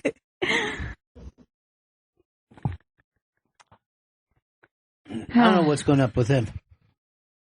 All right, the White House is now saying they will not talk about Trump's ISIS plan. It's a secret. They won't give it away.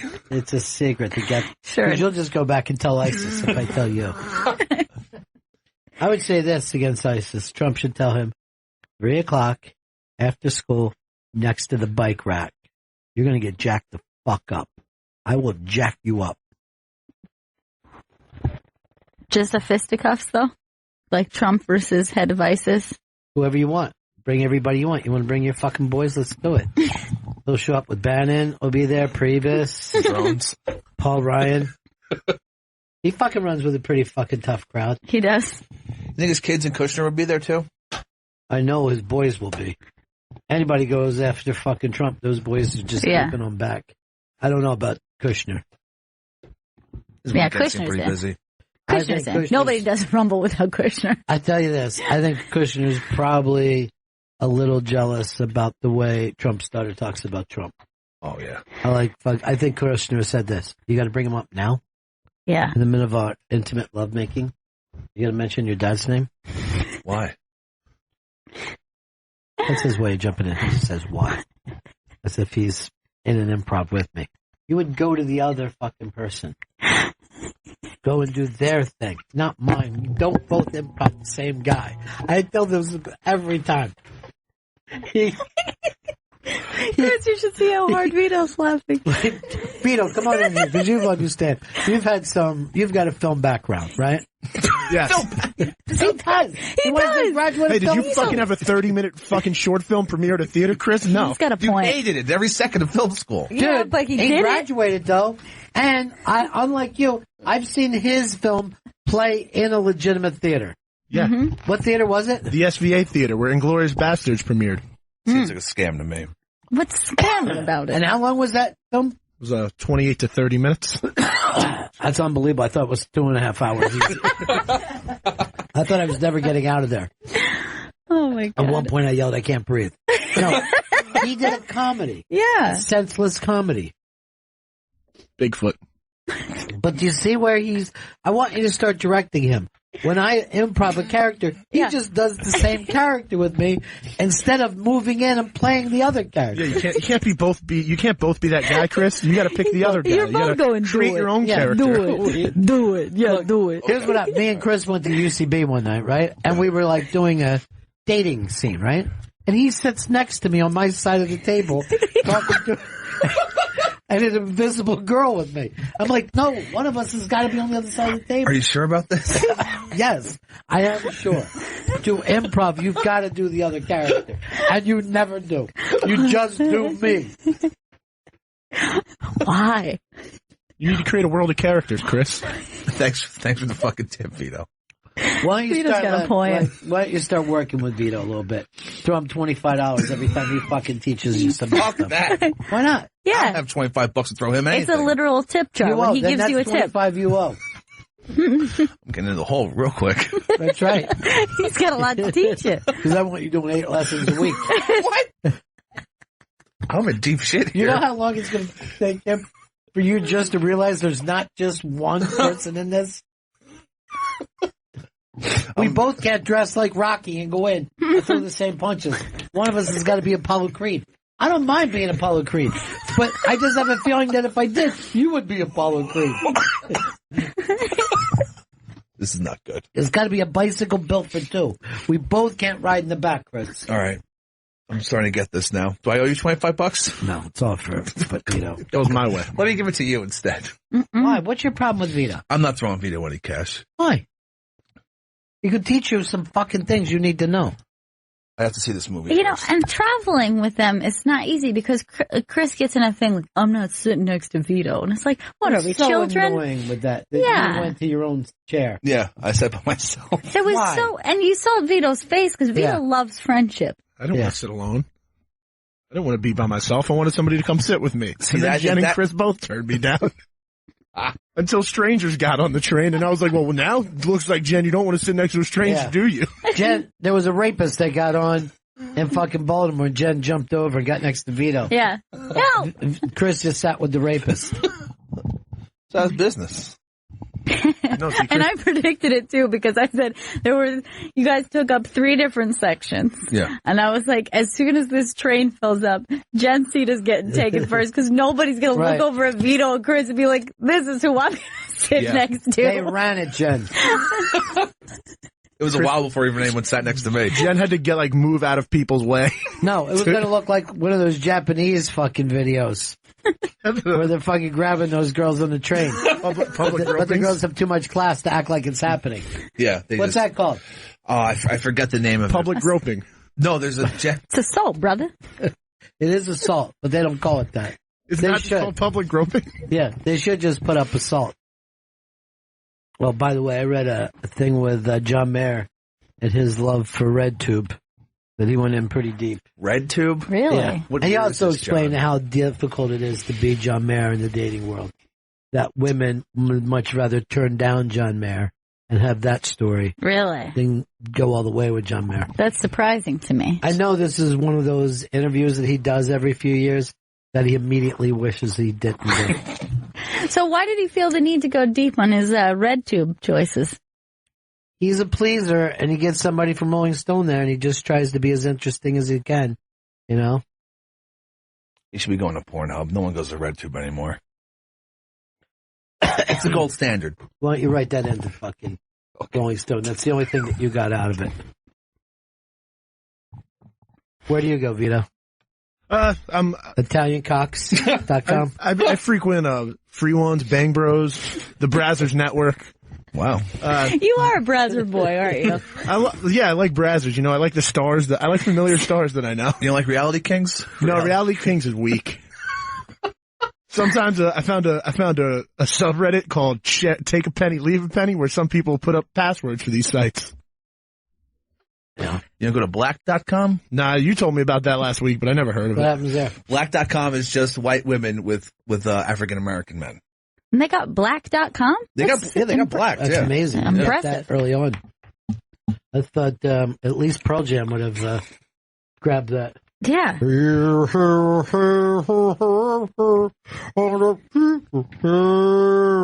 And considering your description, it seems like it should be blackandwhite.com. We're just calling it black? No, because the women are getting blacked. That's like the verb. Oh, it's ED? Yeah, ED, yeah. So Oh. that's why. I thought he was just saying black, the color. No, black. You can't understand anything this thick-tongued Blacked. prick is saying. Blacked. Why do you think we were so excited in bringing up Pearl Jam? Did Pearl Jam have a song called Blacked? I thought they did. I did. Okay. See if they say that. I'm going to give you $1 for every fucking word of this lyric that you can pick out. Oh, it's just black. Give Vito 25. What? You need to get 25 for that? Give him the 25. Also, cam websites are pretty cool, too. Oh, stop talking about cam websites. They're dull as shit. Yeah, my free cam sucks. Cam soda, dog. This is Chris Stanley when he's searching for porn.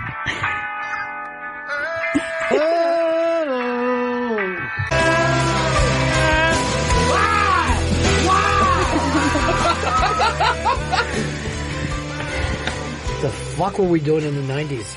Seriously. This country must have been fucking whacked out. They're like, we need some kind of response to the 80s. Yeah. What could it be? How about I a guess guy 90s. in shorts, in long shorts, just swallowing his own tongue for fucking 12 minutes? Did you pick out even one line, Chris? Not one. It sounded like crazy gibberish. But you said you're the biggest Pearl Jam fan in the world. You said that, and you said that the name of the song was Blacked. You and Dave. I might have joined it prematurely because I couldn't tell one word in that song. That's all fucking 10. I think that's probably their most famous song, isn't it? Jeremy? Well, Blackhead's out there. Blackhead's out there.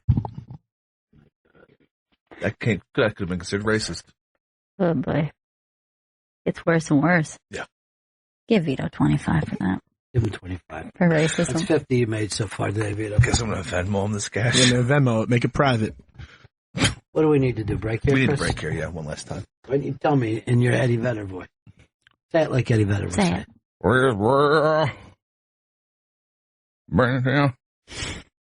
Say it like you're Eddie Vedder. That's like Eddie Vedder. Say it like you're Eddie Vedder. Come on. We got a break. Break here. Break. And you throw out the break, right? Bennington. No, you like start Eddie over. Vedder. Start over. Here, Vito, you do it. We're going to He still beats 25 for that fucking bedroom. That's like dangle, dangle, dangle. You thought that Pearl Jam was a bunch of Southern rockers? Man, we're going to break. We're going to break. It's not Sling Blade. Bennington. No, I guess that's Sling Blade. I guess Eddie Vedder's in Sling Blade. Bennington. It's the Bennington Show. Tomorrow, Chris will release on SoundCloud just Mateo's songs that he did last Thursday. Hey! And from my understand, sold out program. Plenty of Bennington people there. Yes, I heard great things about it, and I'm so happy for him. And that recording came out beautiful. I mean, it sounded so great, and I mean, they sounded great in the room, so, you know, it was awesome. Yeah. And they said that he was very funny, too.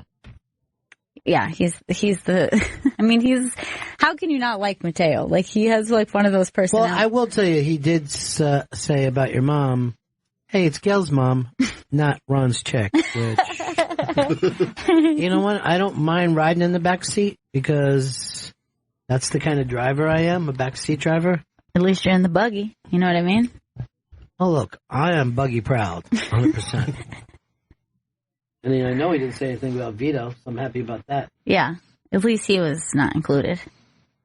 I like to be included. Vito, what was the Upper West Side tough when you were growing up? In a weird way, where like a lot of the Jewish kids didn't like me because I was Catholic and Italian, and like one time a kid like yelled at me because I liked Jesus, which was weird. But it wasn't dangerous. I hope you stood up for Jesus. I fucking really stood up for Jesus. Sweet. I threw the kid up against the fence.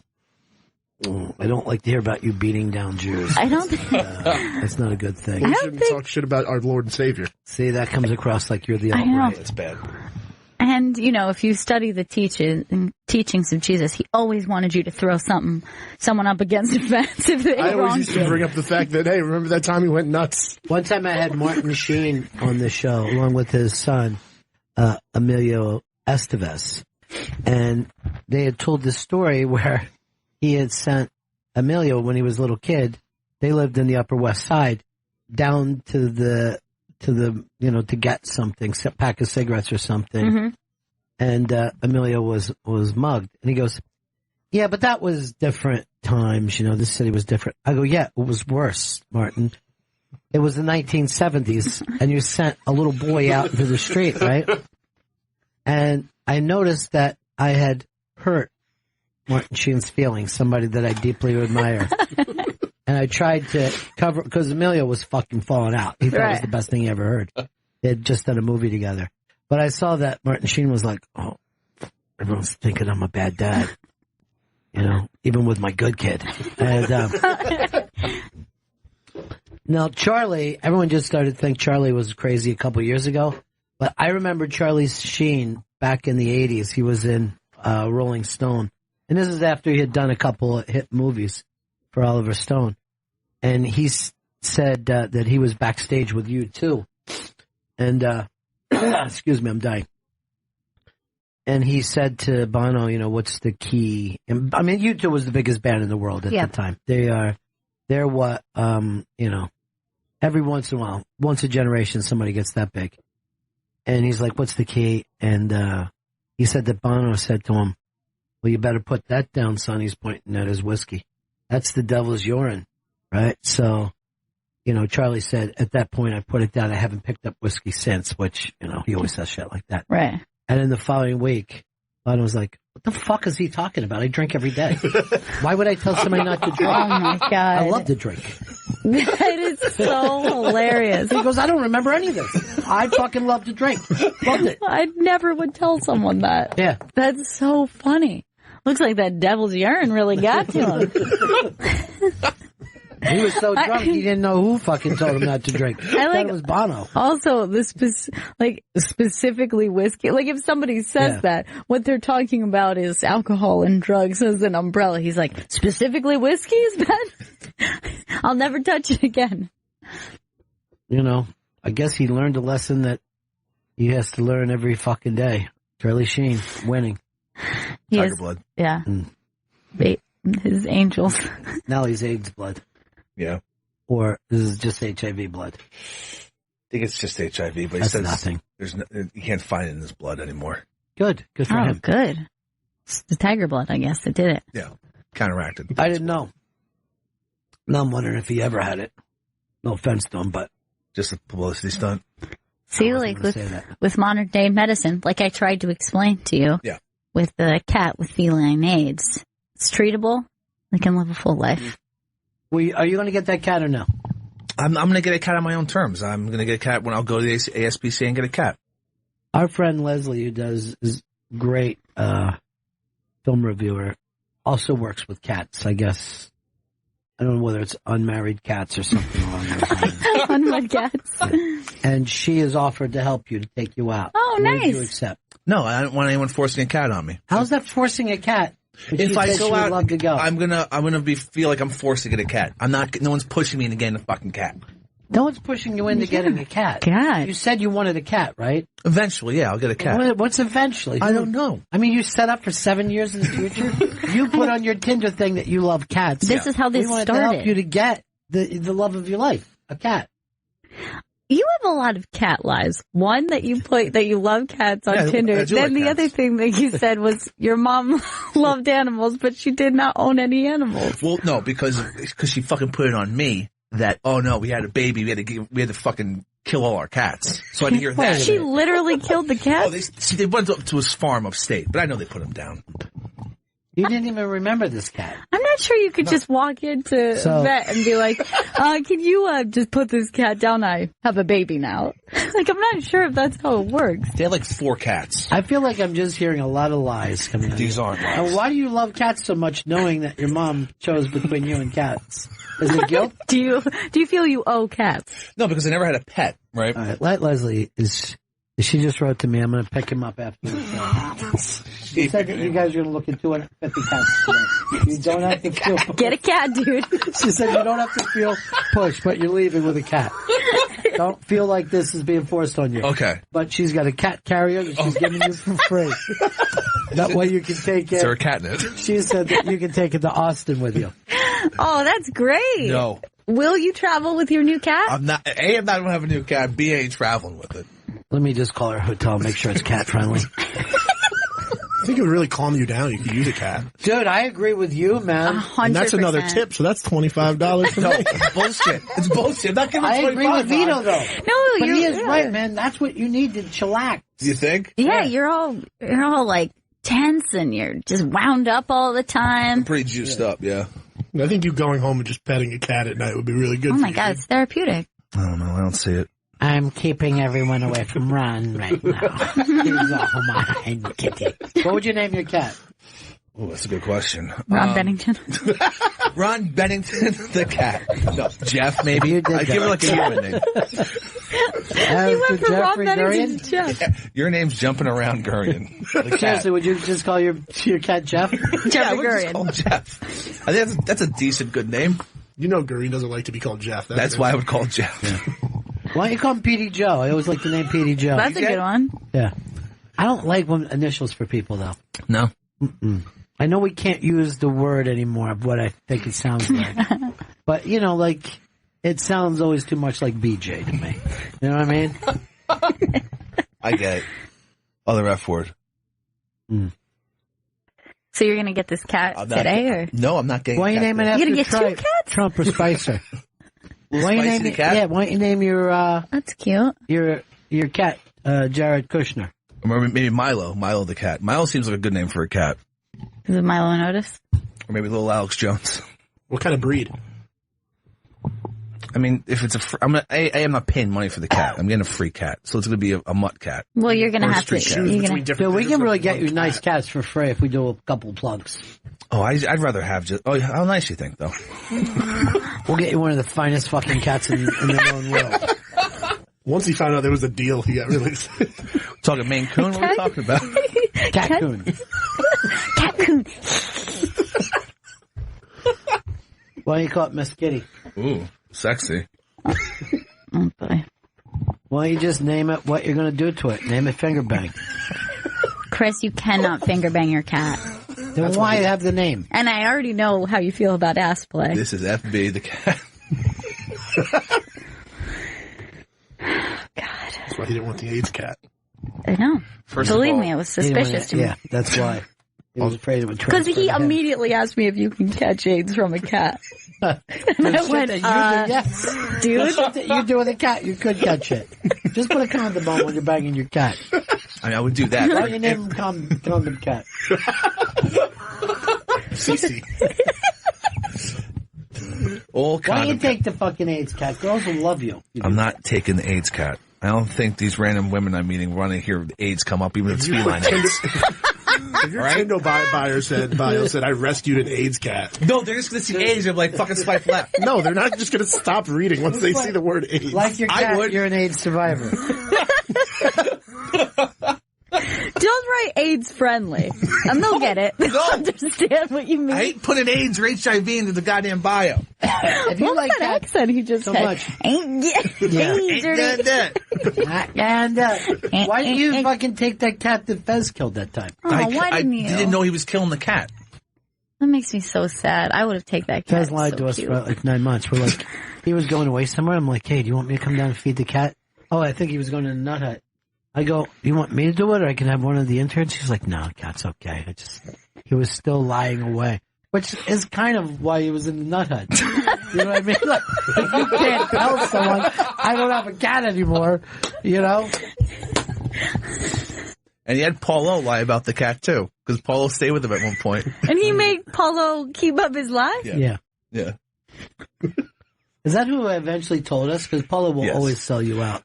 Yeah, it was Paulo. So he just said, and by I the think he way, just there told is you. no cat. Right before he left. Paulo will just write to me and go like this. Can I have $75,000 for stuff that I did years ago? I go, no. You've got to figure out a new way to make money. No one's going to go, hey, 25 years ago, you did some stuff, so I want to give you $75,000 for that. And he will do that. And I haven't heard from him in a while.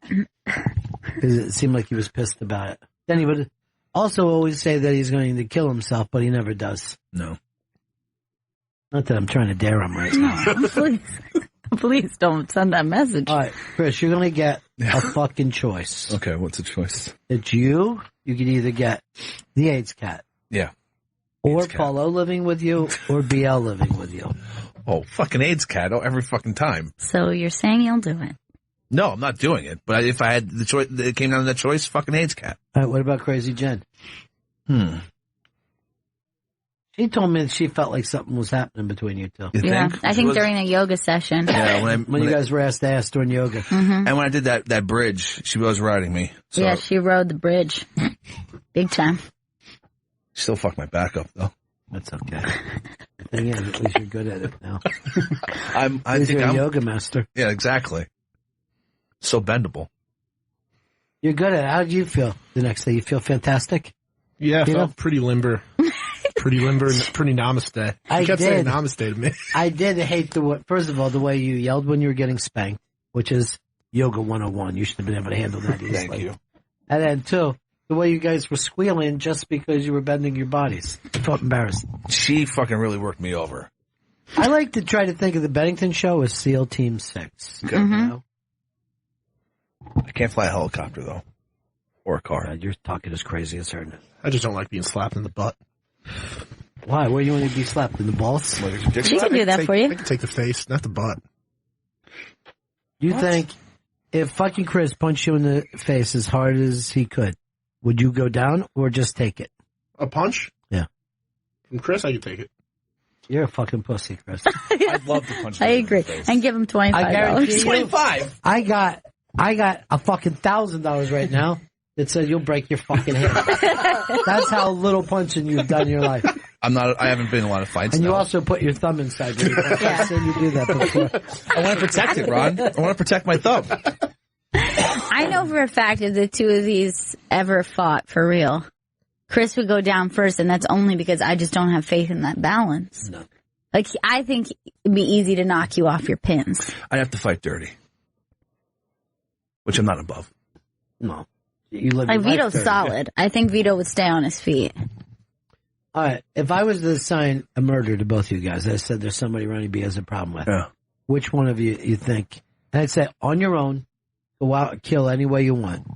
Don't get it fucking traced back to you or me. Yeah. Which one of you guys would be able to pull it off? Easily. He doesn't have the stomach for killing another human being. Is that true, Vito? You don't have it. Just admit it. You don't have. You couldn't do it.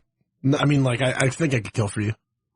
He says he thinks. I don't like the word think. I can kill for you. No, he already said think. He's out. My prediction, Chris would do it, but Chris would also immediately be caught. I'm reckless. I'll be honest with that. That's not what I want. But I will kill. He's gonna come out in the street shooting at the with 100 witnesses. Broad fucking daylight.